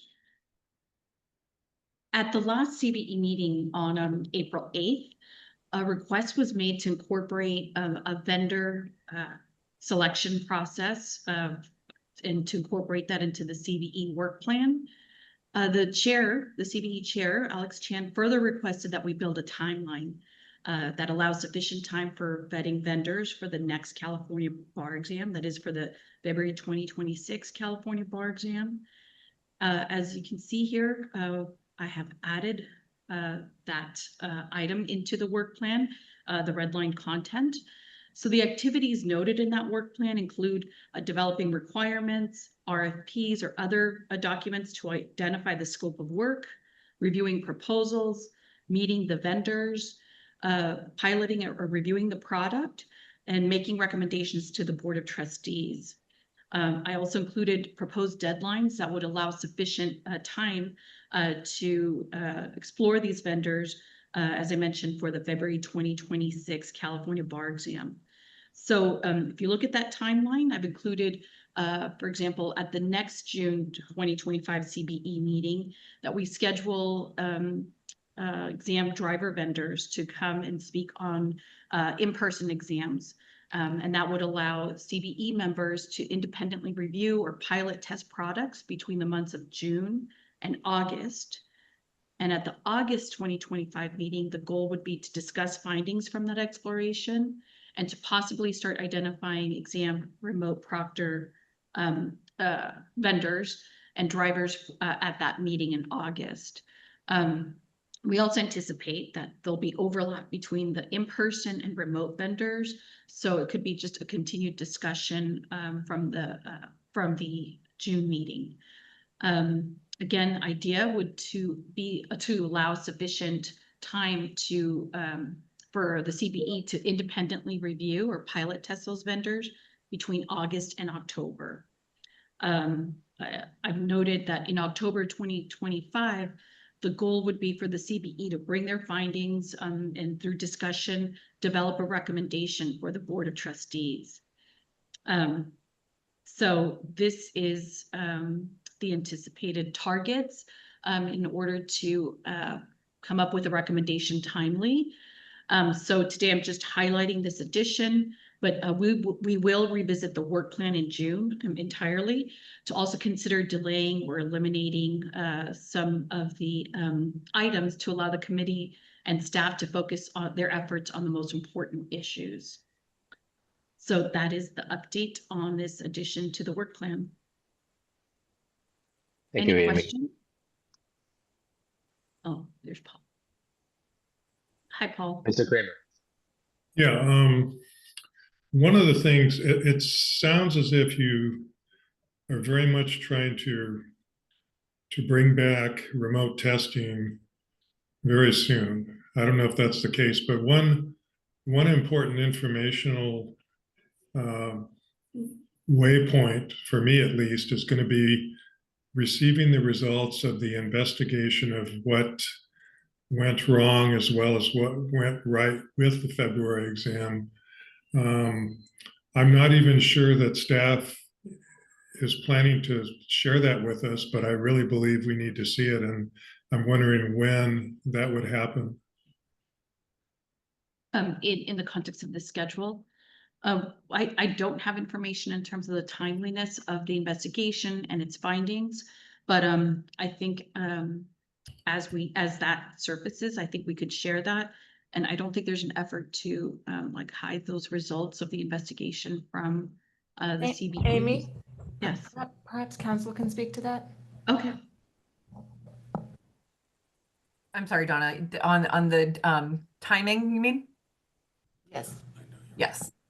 We don't have a concrete timeline at this point, Paul. I think your point is well taken in terms of where it fits in. And council, as we have more information as well, can work with staff to figure out where that fits into your timelines for your work plan.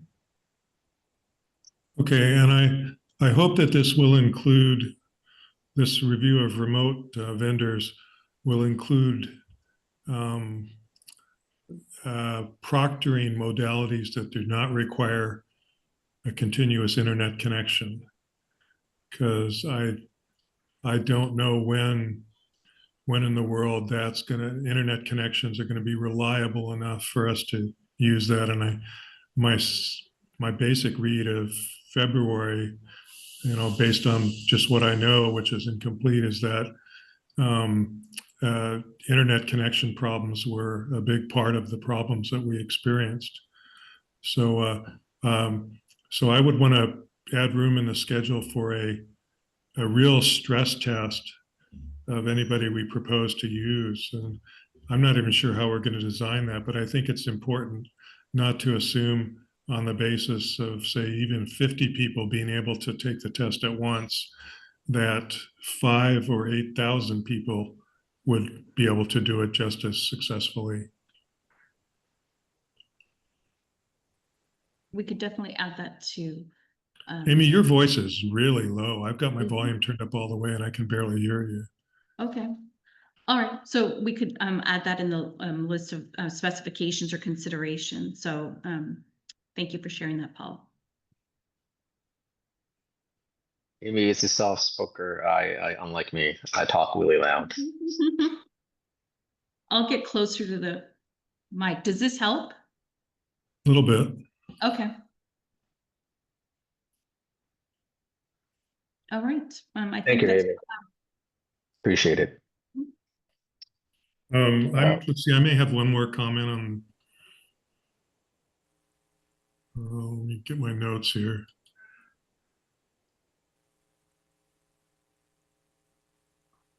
The other thing I brought up at the last meeting was a discussion about how we can, both make best use of the time we have as a committee meeting together, but also increase the amount of working time we have. I think that's reflected in one of the previous items, but I just wanted to emphasize that again.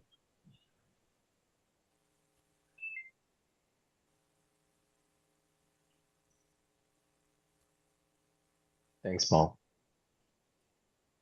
Okay, unless we have any additional comments on item 1, let's go into item number 2, open session minutes, which is the approval of our March 14, 2025 meeting open session minutes. First, do we have any questions or comments from the committee? I'll move If approval. not, we need a call for a motion. This is Mike. I'll make that motion. Thank you, Dr. Cal. I'll second the motion. This is Vince. Thank you, Mr. Reyes.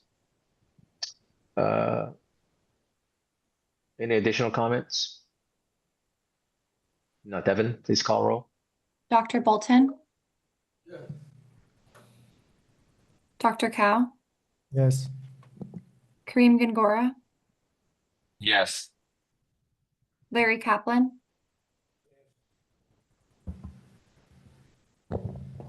Larry Kaplan? Yes. Paul Kramer? Yes. Alex Lawrence? Yes. Esther Lynn? Not present. Justice Macy Walla? Yes. Bethany Peak? Yes. Ashley Silva Guzman? Yes. Judge Reyna? Yes. Vince Reyes? Yes. Alan Yokelson?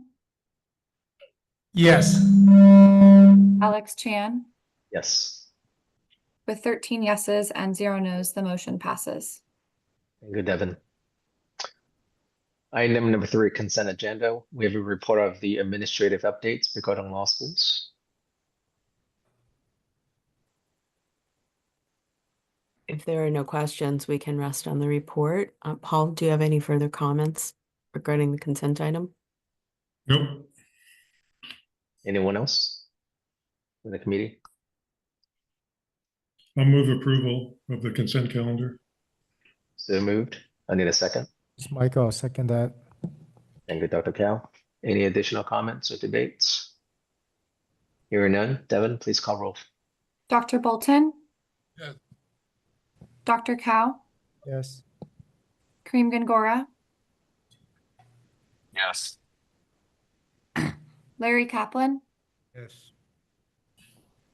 Paul Kramer? Yes. Alex Lawrence? Yes.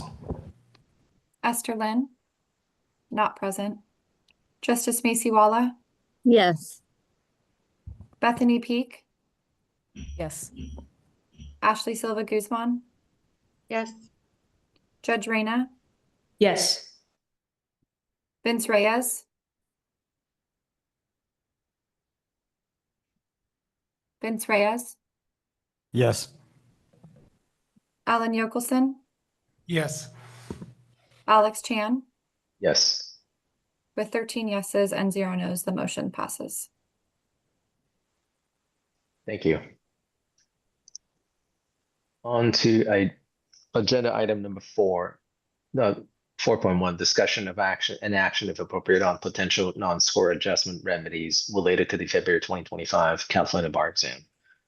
Ms. Hertzowitz, I believe you have a report for us. That is Oh, me, Mr. Chair. yep. I want to start this item by giving some folks some dates because I heard some confusion, understandable confusion in the public comment. And it's possible that some of the committee members have confusion as well about what is happening when over the next couple of weeks. And that's actually it's a appropriate lead into this item. So I thought I would just start with that understanding. Today's closed session meeting is heavily focused on the scoring related adjustments for the February exam. Coming out of that meeting, if the committee has a recommendation about the minimum raw passing score, as well as a recommendation about any scoring adjustments related to the experiences that people had on the February exam, those recommendations will be transmitted by staff to the Supreme Court with the request that the Supreme Court act very timely on those requests so that the results of the February bar exam will be able to be released timely on May 2nd. Immediately after that, on May the 5th, this committee will be meeting to discuss the non-scoring related adjustments, provisional licensure, portfolio bar exam, reciprocity for U.S. barred attorneys, etc. I just wanted to sort of lay that out there, and actually following the committee's meeting on May the 5th, the Board of Trustees will be meeting on May the 9th to take the committee's recommendations on those items. One thing that I didn't mention that this committee is doing in closed session today is also a scoring adjustment, and that's related to the November experiment, the November exam that was taken. That is, I didn't mention that because that is not a recommendation that goes to the Supreme Court. The Supreme Court has already issued an order that gives the committee the authority to set that scoring adjustment within the parameters that the court identified. So again, today the committee will be making a decision on that adjustment, recommendations on other scoring adjustments, which will go directly from this committee to the Supreme Court.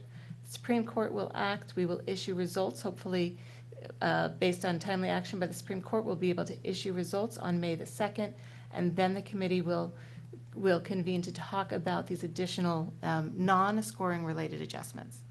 So this item today is really about setting the framework for that discussion on May the 5th. The committee members, I'm sure, recall very well that you previously recommended to the Board of Trustees the adoption of a provisional licensure program, and the equivalent or an extension of the original provisional licensure program to those who sat for the February bar exam, as well as those who withdrew from the February bar exam. The board postponed action. They met to discuss and thoroughly discuss that recommendation, but they postponed action on the committee's recommendation and instead asked the committee to consider the full range of remediation options and for any such options that are recommended to identify specific parameters that the committee recommends be included. So again, today I just want to establish a framework for that discussion that will happen in earnest on May the 5th. You'll see in the staff report that I set forth a preliminary list of non-scoring adjustments. These are many things that we've heard from public commenters or that we talked about at a previous meeting. I've also set forth a preliminary list of the different populations for the committee to consider, which was also part of the resolution that the board adopted, that we look at specific populations. And that would be a way to set the stage for you to think about what remediation measures you think are appropriate and for which particular populations, if not for everybody. For the hearing on the meeting on May the 5th, in case it helps inform the committee's thinking, we will have 10 years of February bar exam pass rate information for each of the special populations that we identify, to the extent that data can be broken down in that fashion. The preliminary lists that were included in the staff report are intended to start a discussion today. And let me start that discussion right now by saying that I recognize that I inadvertently left off of the list of special populations law office study participants. And so I would suggest that be a special population that be added to the list. And I want to turn it over to you so you can give me your additional thoughts about if there are additional special populations or remedies that we should work up and bring back to you on May the 5th. We're muted, right? Donna? Yes. Mr. Kramer? Yeah, I think it's maybe it's not a part of this discussion, but I think it's a corollary. In the Blue Ribbon Commission, the uniform bar exam was rejected, and the court has rejected that. But given all the complications of late, I think we should at least talk about why we rejected it and whether we should perhaps revisit that decision. It would simplify a lot of things. For applicants, it would allow them a portable score to take to other states, things like that. But so it's, if we're going to be making a recommendation to the court, I think that's the time to do it rather than wait until later when we've spent a bunch of resources on, the assignment we have from the court to develop a new exam. I appreciate that viewpoint. I certainly defer to the chair on that. My read is that the intended focus of the discussion on May the 5th is non-scoring related remedies for the particular cohort of test takers who took the February 2025 exam. And so I absolutely see what you're saying, Mr. Kramer, is that being a corollary of that. And so I leave it to ultimately sort of consideration of the chair in terms of when it might be appropriate to put that discussion on an agenda, if it is the May the 5th meeting or potentially a subsequent meeting when the committee can engage in a more thoughtful discussion of that issue. Thanks, Donna. If I recall correctly, the Supreme Court actually issued a decision on the Blue Ribbon Commission's recommendations on October 10th last year, 2024. So I think for the next meeting, it is important, I think, just to circulate the order to the entire committee again, just so that everyone can read the court's order and understand the rationale behind the court's order. Specifically, the Supreme Court rejected reciprocity because it violates the statute. That is Business Professional Code 662, which requires that all admission to the bar be done through the general bar exam. And if I recall correctly, the court has also rejected the portfolio bar exam. I think this is what you're referring to, Mr. Kramer, and not the UBE. If you're referring to the PBE, the court also has conveyed or stated several rationales behind its decisions. But for the benefit of the committee, I think it is important that we recirculate the decision again, just so that everyone is up to date, or at least to refresh their recollection about what transpired, especially for those new members who are new to the committee who may not be familiar with the decision. No, let me be clear. I was speaking about the uniform bar exam. I am not a proponent of the portfolio bar exam, as you probably remember. But the uniform bar exam that other states currently use and is being developed in a new form for, I think, 2028 thereabouts, maybe a little earlier. I think I can answer to that. That's because UB is sunsetting. And so there would be no reason for us to, for the Blue Ribbon Commission to consider and adopt a UB test exam that will sunset in a matter of a year or two. And recall the NCB is actually transitioning from UBE to the new next gen exam. And so if we were to adopt it, we would be the only state that would be adopting UBE at such a late in time, right? Not to mention there would be no support for UBE going forward once it has gone into the sunset.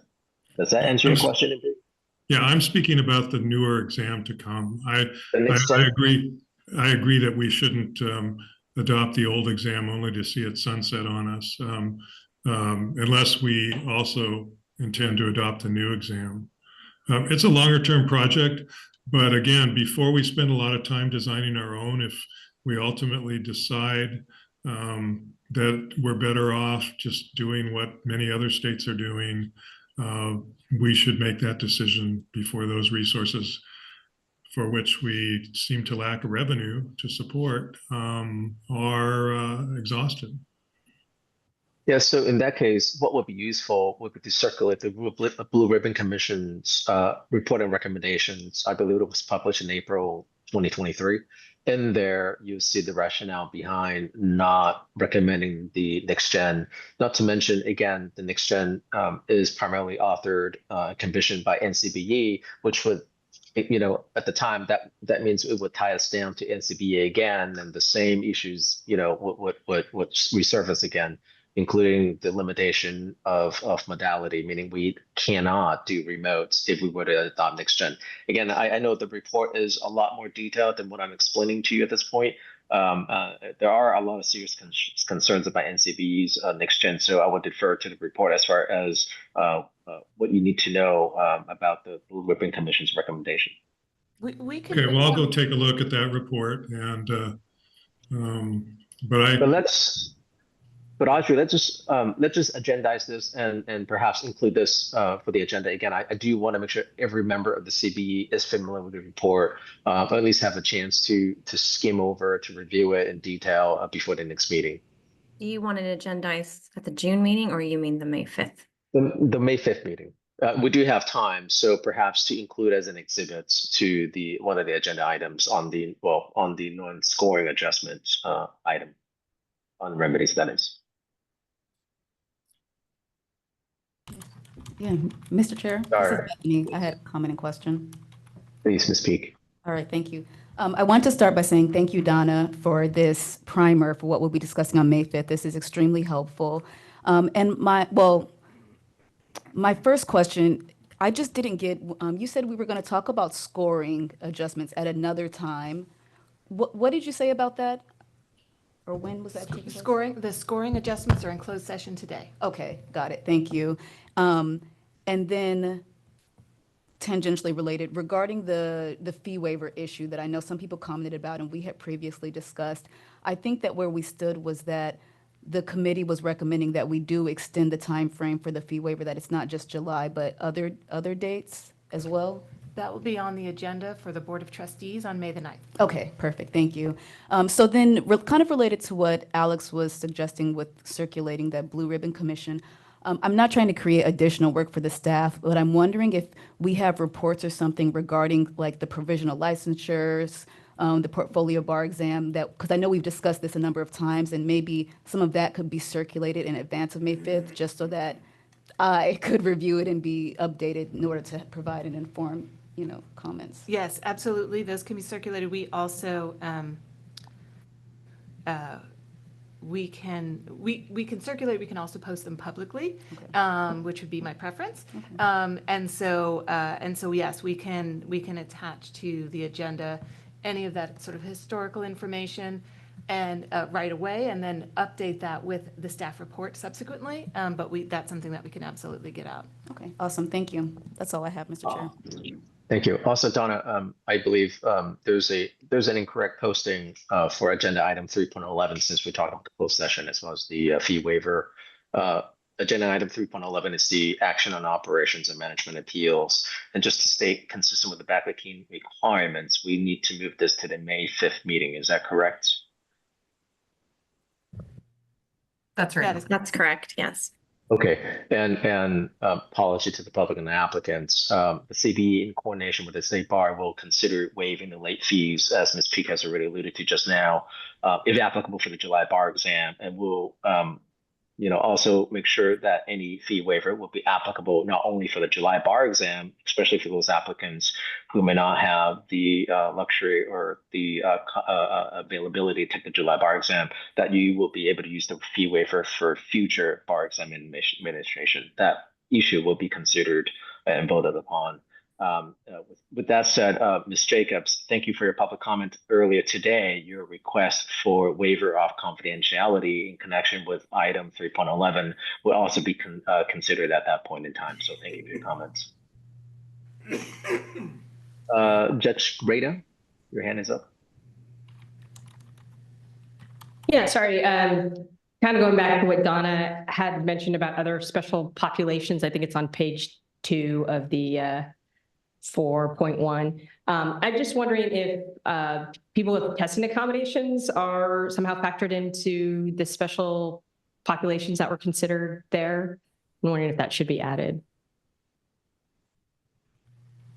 It's certainly it's certainly something that we can add if that's the will of the committee.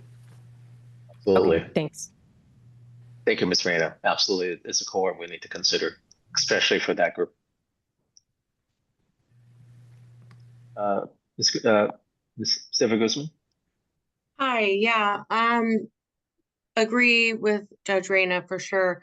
I think also one of the public comments mentioned by age, and if that's something that's also accessible, I think that's also a pretty important group. Maybe if we have a span of age ranges, that might be helpful as well to see the performance of those groups. And otherwise, I think the list is pretty comprehensive with the inclusion of the testing accommodated students. We will add that.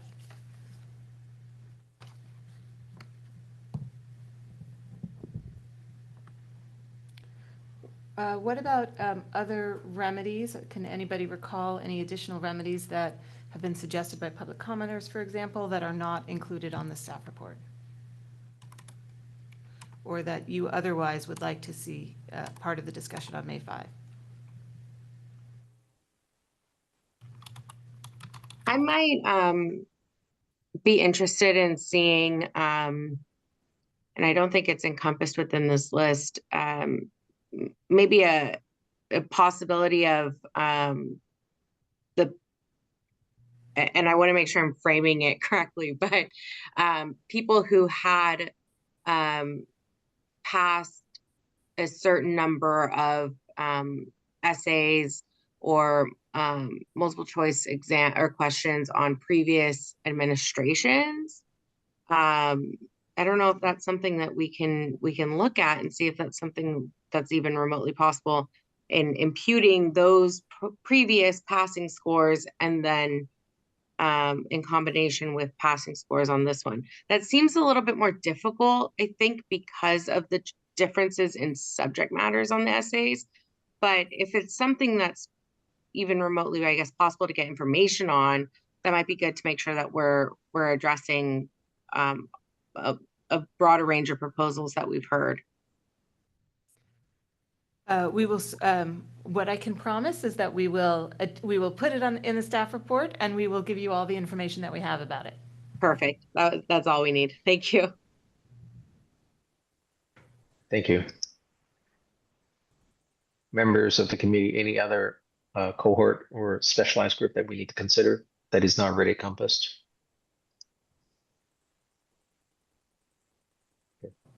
Hearing none, thank you, Donna. I know you have done a lot of work on this, so really appreciate you spending a lot of time and putting together everything for the committee. With that, let's go on to agenda item 4.2, which is the discussion of bar exam multiple choice question development process. So you're the winner again. Yes. Let's try that again. Okay. I've just joined the Zoom meeting as well, so I can share my screen. Let me just pull up this item.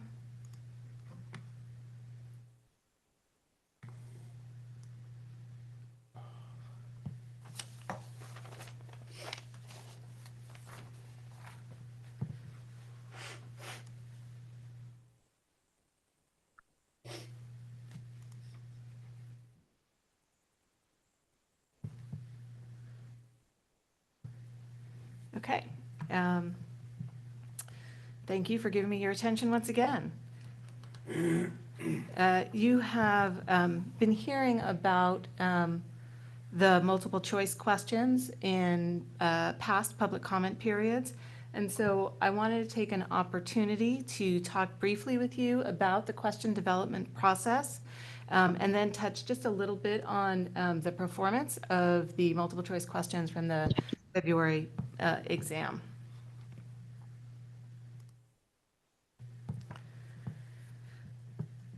So obviously at a high level, the process starts with knowing the types of questions that you need.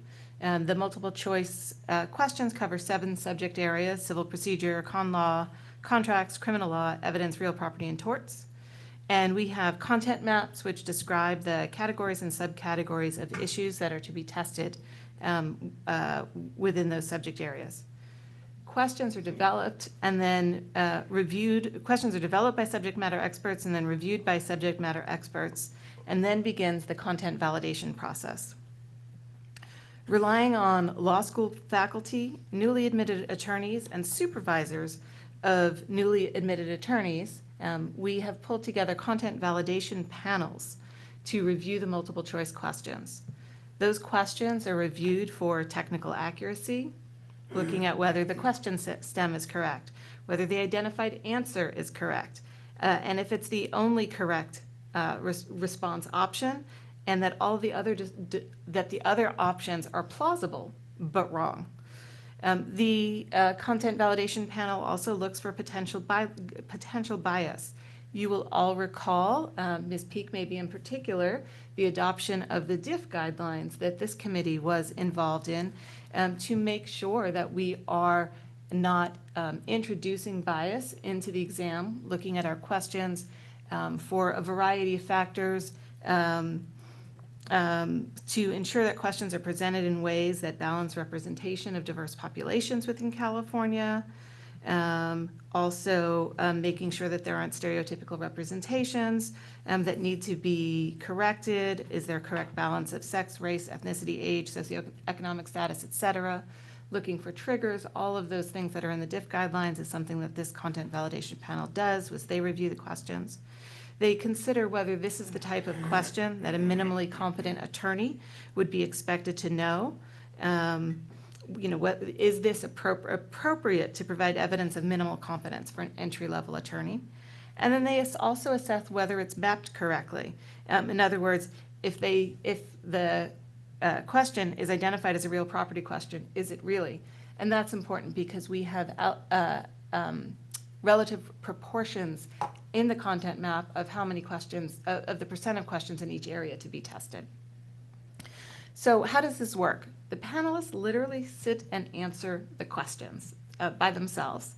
They take the test and they look for all of those things, this accuracy and bias and minimum competence. And then in a facilitated discussion with a psychometrician, the panelists discuss their conclusions and see if the things that they've heard from other panelists affect their view on any of these factors. And they will, if it does affect their view, they change their notations as to any of these issues. And they also discuss the adjustments that could be made to improve any of these questions to the extent that's needed. At the end of the day, a report is produced by psychometric experts indicating the condition of the questions that were tested and whether they are okay to be finalized, should be revised or eliminated from consideration. The State Bar then has a subject matter expert review the feedback and suggest additional changes if necessary. This is, of course, an iterative process. Questions that are revised are likely to have subsequent review through a similar process. Final questions are put into the item bank for future use. And for each exam, questions are selected in alignment with the current content map. Following the exam, psychometric experts conduct an in-depth review of the performance of the items, which can lead to further suggestions for removal or revision of questions which did not perform well.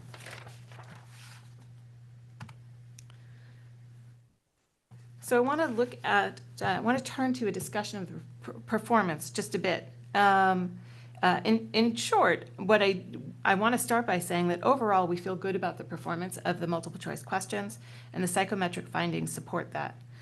I have a few data points here for you. There are certain pieces of the discussion of the performance of the multiple choice, which are only appropriate for closed session. And so I will be talking at a high level right now, and we'll be talking in more depth in closed session for those items that are more appropriate in that setting. As you know, 200 questions are tested. The plan is to score 175 questions, 25 in each subject matter. Ultimately, you'll see we scored 171 questions following the post-exam analysis, selecting the best performing items.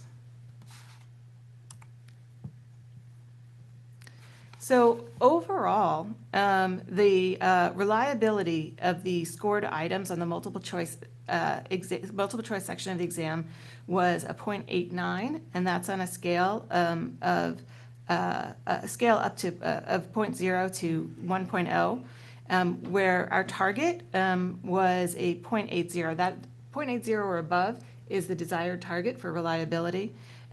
We had estimated when we delivered the November exam that the reliability would be about a 0.82, and in fact, of the selected 171 questions, it was 0.89, and for the 200 questions overall, it was 0.87, so above our goal of 0.8. So I wanted to talk a little bit here about some of the sort of a summary level discussion of some of the performance. You can see that the average item difficulty, which is defined as the proportion of applicants that answered a given question correctly, was well within the target range of 0.3 to 0.8. Item discrimination, which is the ability of an item to differentiate among test takers on the basis of how well they know the material tested. Maybe think of it as the ability to discriminate between somebody who has a law degree and studied for the exam as against somebody who does not. What is their ability to differentiate among those on the basis of how well they know the material tested? The target for this discrimination factor is 0.10, and the average discrimination met was 0.18. And you'll see in this chart that 4 to 5 of the subject areas, moving on to performance flags, you will see that 4 to 5 of the subject areas were at or below the target for the performance flags. There were more flags in criminal law and torts. So let's take a second to talk about what we mean by performance flags. Items are flagged for performance if they had item difficulty values that are outside the target range, if the item discrimination is below the target value, or if there were fewer than 3 functioning options, meaning that the fewer than 3 of the A, B, C, D choices had at least 5% of the test takers selecting that response. Just for an example, for those 40 questions that you see that had performance flags, 8 of them had flags because they were identified as too easy. 8 of them had flags because they were identified as too hard. And then there were 17 that were flagged because they had negative item discrimination, which essentially means that there was a sort of backward relationship between getting the question right and doing well on the exam. And so these were why these questions were flagged. And these were flags, these represent, this table represents the entire 200 questions that were administered. So with strong evidence of reliability, like we had on this, the independent psychometrician has actually estimated that if in the future the committee were to choose to, the number of questions that are asked could be reduced. I think I maybe skipped the reliability number, which was 0.89. With such strong evidence of reliability, the independent psychometrician has estimated that the number of questions could be reduced to as low as approximately 105 questions. Why is that important? This means that as the committee considers how you want to administer a future exam, this would give you options, for example, offering the exam more than twice a year based on the same number of questions in our bank, because they would not be exposed as much, because if you would use almost half the questions instead of the full 200 questions for each administration. So I want to conclude my remarks today by noting that the committee has heard, not today, but in previous meetings, heard from some raising questions about the quality of the multiple choice questions. And I just want to be very clear that we take those comments very seriously. And I wanted to mention a couple of changes that we are making to our content validation process as a result of some of the things that we have heard, and because of our commitment to ensure that we have full confidence in the multiple choice questions. So one is to ensure that any typographical errors or grammatical issues are identified and are not entered into the exam. The State Bar will be including professional copy editing into our content validation, into the final process for finalizing items. Similarly, Kaplan Exam Services is also adding a legal copy editor to its process. So copy editing, formal professional copy editing will be added. And perhaps more importantly, we are adding an additional layer, and I do want to stress that's an additional layer of subject matter expert review for content accuracy. As a matter of fact, a solicitation went out just earlier this week, inviting law school faculty across the country and in California to apply to review to contract with us to review the multiple choice questions based on their particular subject matter expertise. The solicitation went out end of the day on Wednesday, and I've already got over 30 applications, and so we are really pleased about that response and look forward to adding this additional layer of content of review for content accuracy. In addition, I do want to note that we are reviewing the student guide and the faculty guide based on the comments that this committee and the Board of Trustees has received. And we do plan to make a few revisions, which I am hopeful that we will have completed and posted very soon. Our plan is to follow up on those changes by releasing some more questions for applicants to study from. I'm very sympathetic to the argument that we have heard from folks that they only have the 25 questions that are released as an example of what these questions will look like. And so we are looking to release up to an additional 25 or more questions if possible from the item bank. And so we are, would be following the revision to the student guide and the faculty guide, because that requires some additional work to make sure that we've got solid written explanations that the students can review as part of their looking at the questions. And so with that, I will stop my presentation and see if you have any questions. Thank you, Donna. Comments from anyone? Yeah, just one comment. Donna, sometime maybe a couple years ago, we received training about drafting questions to be sensitive to cultural differences and also other features that people bring to them with them to the exams, including sensitivity, triggering type fact patterns. And there was an allegation that one of the multiple choice questions was of that triggering nature. It included a sexual assault fact pattern, but also cultural, avoiding American colloquialisms. Is that going to be built into the review process as well? Yes, that is absolutely one of the things that the content validation panels are required to review for, and to specifically indicate whether there is any of those cultural issues as you described them, or also those triggering fact patterns. The content validation panels are handed out the guidelines that this committee had developed and approved, and that is part of that review.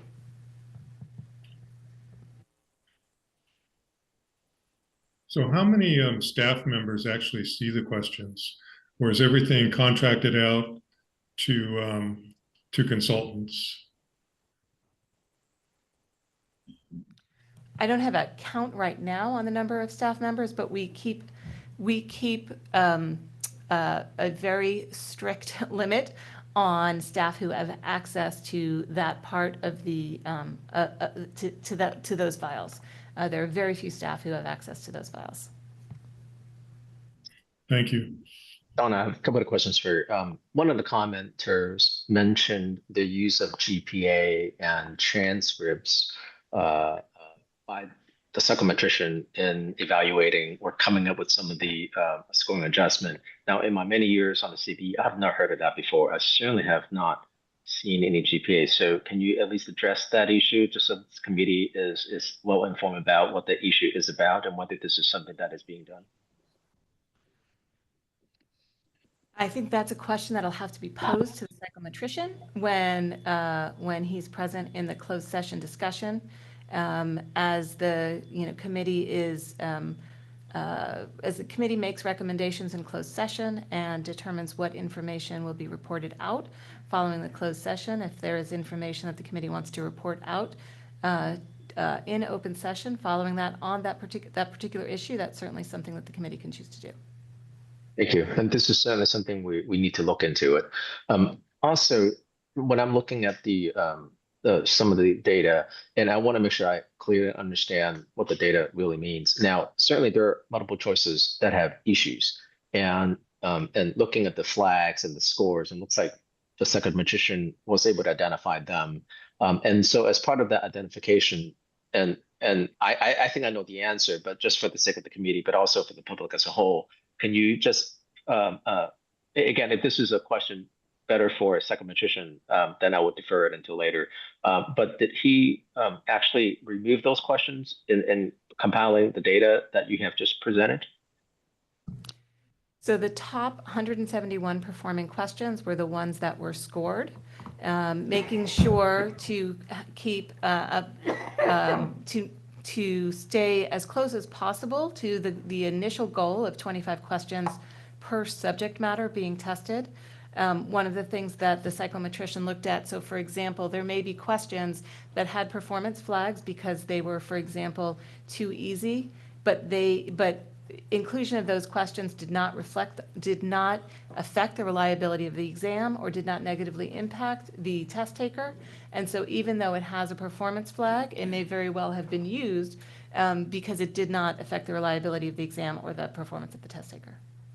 Thank you. So obviously there are 200 total questions, and only 171 of them were scored, meaning 29 of those questions have been removed. And so as part of this 29 questions, some of them are too easy, but would it be fair to say that some of those would also be erroneous questions that have also been removed as part of that group? I don't want to jump in, Donna, but I do think, Chair, it would be appropriate for us to at least have some of the discussion enclosed and get some direction from council as well. We do think the psychometrician can answer all of those questions, and it's more appropriate for him to do so as well. Thank you for the reminder, Leah. Yeah, I'm perfectly fine with that. Anything else for Donna?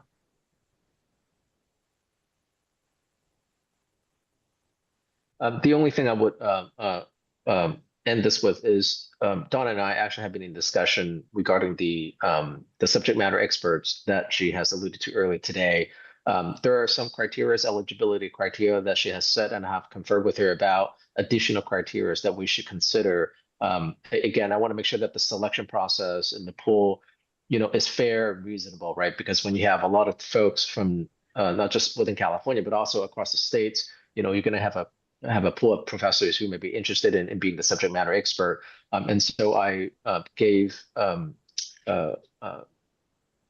some guidance as far as what those additional limitations we just consider, including things from time limitation to forward-looking restriction to also commercial activity, things like that. I want to make sure that there's no conflict of interest between what the CBE does, but also what the applicants or reviewers do in private. But obviously, if any members of the committee would like to be involved in this process in advising staff about the selection process, I certainly want to make sure that this is an opportunity that anyone can take advantage of.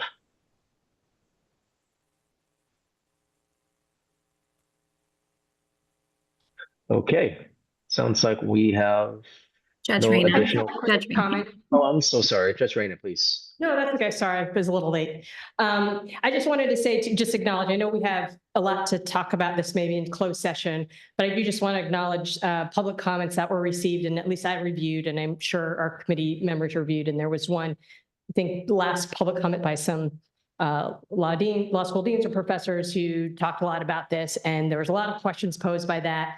I also read the Daily Journal a lot and saw a lot of comments from them throughout the last weeks. And I do want to say, just in response to that, the board is committed to asking questions about this. We are curious bunch about how to get it right and how to evaluate these multiple choice questions. And I imagine there'll be robust discussion in the closed session about that, taking into consideration their public comments, including extensive number of questions they requested that we perhaps pose. So thank you. Thank you, Judge Reyna. Okay, unless we have additional comments or questions, thank you again, Donna. Let's go to agenda item 5.1, which is July 2025 bar exam updates, referring to the locations and vendors for that exam. Ms. Lidis, I believe you have a report or presentation for us. Yes. I can share it, Mimi. Okay, thank you. Thank you, Audrey. All right. So I will be providing a few reminders related to the February 2025 bar exam. We want to remind everybody that results release is May 2nd at 6 p.m. Right before results release, the State Bar sends applicants instructions on how to access their results via email. That email will be going out on April 30th. So applicants should look in their email boxes for that information in preparation for May 2nd. Wanted to alert applicants as well that an added measure that the State Bar took for this February bar administration is to attach applicant notes to their answer files. And this was in the event that participants started responding in the notes section and were unable to cut and paste. So I want to assure applicants that that answer files included the notes section so that graders received a comprehensive set of responses. So that is a measure that the State Bar took to address that. Also, applicants that timely withdrew from the February 2025 bar who were unsuccessful on the February 2025 exam are entitled to take a credit for the July 2025 exam. So on May 9th, as you heard earlier, the board will consider whether to extend this time frame in which to apply the credit to an exam in 2026 as well. So that is whether the credit for the February 2025 exam could be extended to one of three exams, either the July 25, February 26, or July 26 is going to be considered on May 9th. And we'll report back on what action the BOT decides in regard to this extension. And as you heard today, the actions that the CBE are considering are determining the score adjustment to apply to test takers who met the minimum threshold for performance on the November experiment, where the State Bar tested out the measured learning platform and pre-tested some of the multiple choice questions. The other matter is determining the grading adjustment to apply for February applicants who experienced technological challenges during that exam. So contingent on the committee's determination on these two grading adjustments, staff plan to apply these grading to the grading that's happening now in time for the May 2nd results release. And also, you've heard that on May 5th, the CBE will meet to discuss the full range of remediation options for the board's consideration. Again, for those applicants who face technological challenges during the exam. Next slide, please. So here you will see a revised list of test sites for the July bar exam. I want to note one addition that is for the anticipated sites for testing accommodations in Los Angeles. We will be using the State Bar office. So that is a new and recent addition. So that will help provide sufficient seating for the July bar exam. Again, the July bar exam will be in person, and we'll be using ExamSoft to collect applicant responses, and we'll do this for both sections of the exam. So written, we'll collect it for essays and PT as we have done traditionally, but we'll also be doing this for the multiple choice questions. That is, applicants will be answering multiple choice questions on their laptops. So they'll be required for day 1 and day 2 of the exam. I want to highlight a few upcoming deadlines. Next slide, please. So on the day of results release, which is May 2nd, the application will open for immediate repeaters, and it opens at 6 o'clock that day. On June 2nd, that is the final filing deadline for all applicants, and also the final filing deadline for testing accommodations. July 1st, our admittance tickets become available. That's also the deadline for test center change request and also for testing accommodation final appeals. Lastly, on July 15th, the final eligibility deadline is on that day.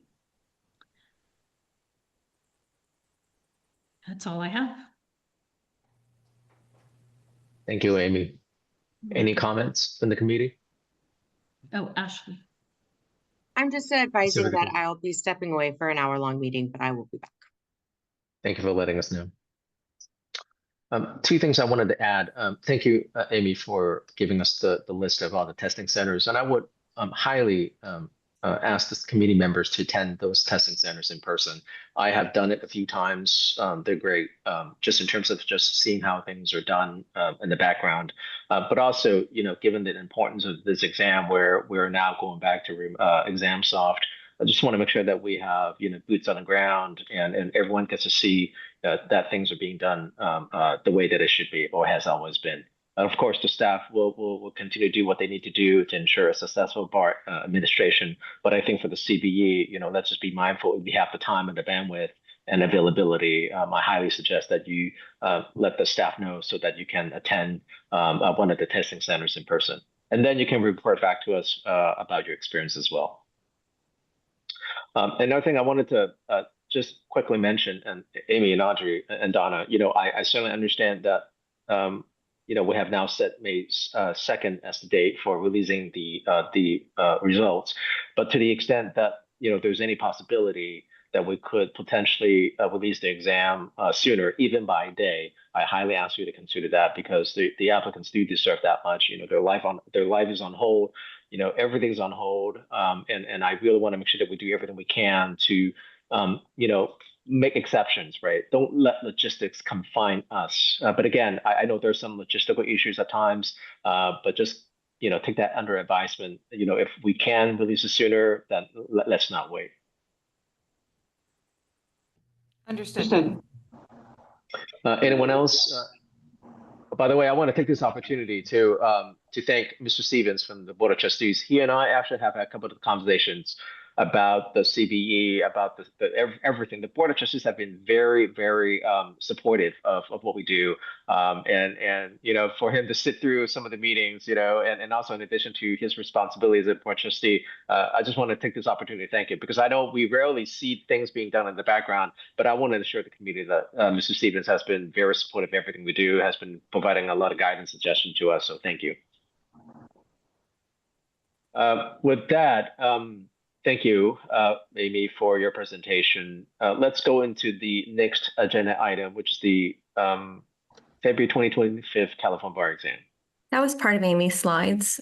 So Okay. we're done with the open business. Okay, Then in that case, as we have concluded our business for open session, committee members and the staff may now leave the open session and join our closed session. And you should see that link in the email from Audrey with the subject line closed session. And for the public, we'll go back into open session at the conclusion of the closed session. So thank you. We'll see you soon. We're going to allow a couple minutes for a break. Yes, we can do that. Let's just resume in 5 minutes. Would that be enough? A power break? Let's just come back in 5 minutes. Thanks. Yeah. Thank you.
Hello, this is Alex Chan, Chair of the CBE. I want to again thank you, the many applicants who have shared their amazing stories, experiences, and perspectives with us, and not just today, but throughout this process for the last couple of months. Your voices have been essential in guiding the CBE's discussions and shaping our decisions, and they will continue to do so. And so I want to thank you from the bottom of my heart, all of you, and also my fellow committee members and staff, for the tremendous thought and care and the time they have all devoted to this complex situation. The issues with the last exam that applicants experienced have brought a range of unique challenges to this committee and also to the entire state bar. With so many different experiences reported out to us of the February bar exam, as well as the lack of uniform data on each applicant's individual and unique experience, and the varying impacts of those experiences, the CBE really had a difficult and complex task in recommending a fair, equitable, and principled solution that balances the compassion and maintains the integrity of the bar exam. But to that end, I am happy to report that the CBE has now determined a scoring adjustment for all of you that we believe is fair and reasonable and equitable, and we will recommend such to the Supreme Court and the Board of Trustees.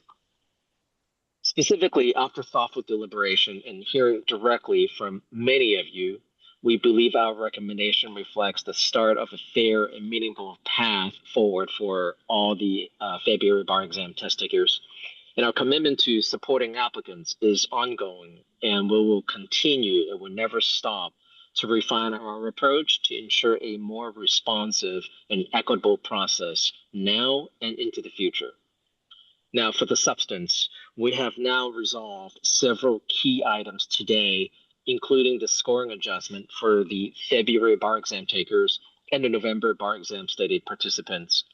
In particular, the CBE has now decided and approved, and we will recommend to the Supreme Court that the minimum threshold performance score for the November 2024 California bar exam study be set at 28 questions answered correctly.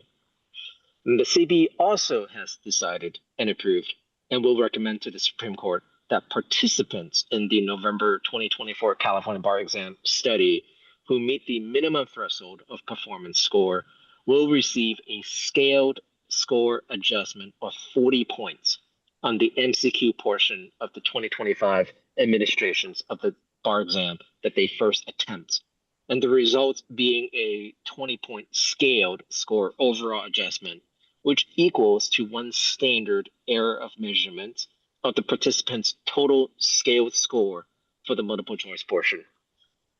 In addition, the CBE has decided and approved and will recommend that the raw score, passing score for the February bar exam be set at 540 points, which reflects two standard errors of measurements, which is lower than the psychometrician recommended score of 560.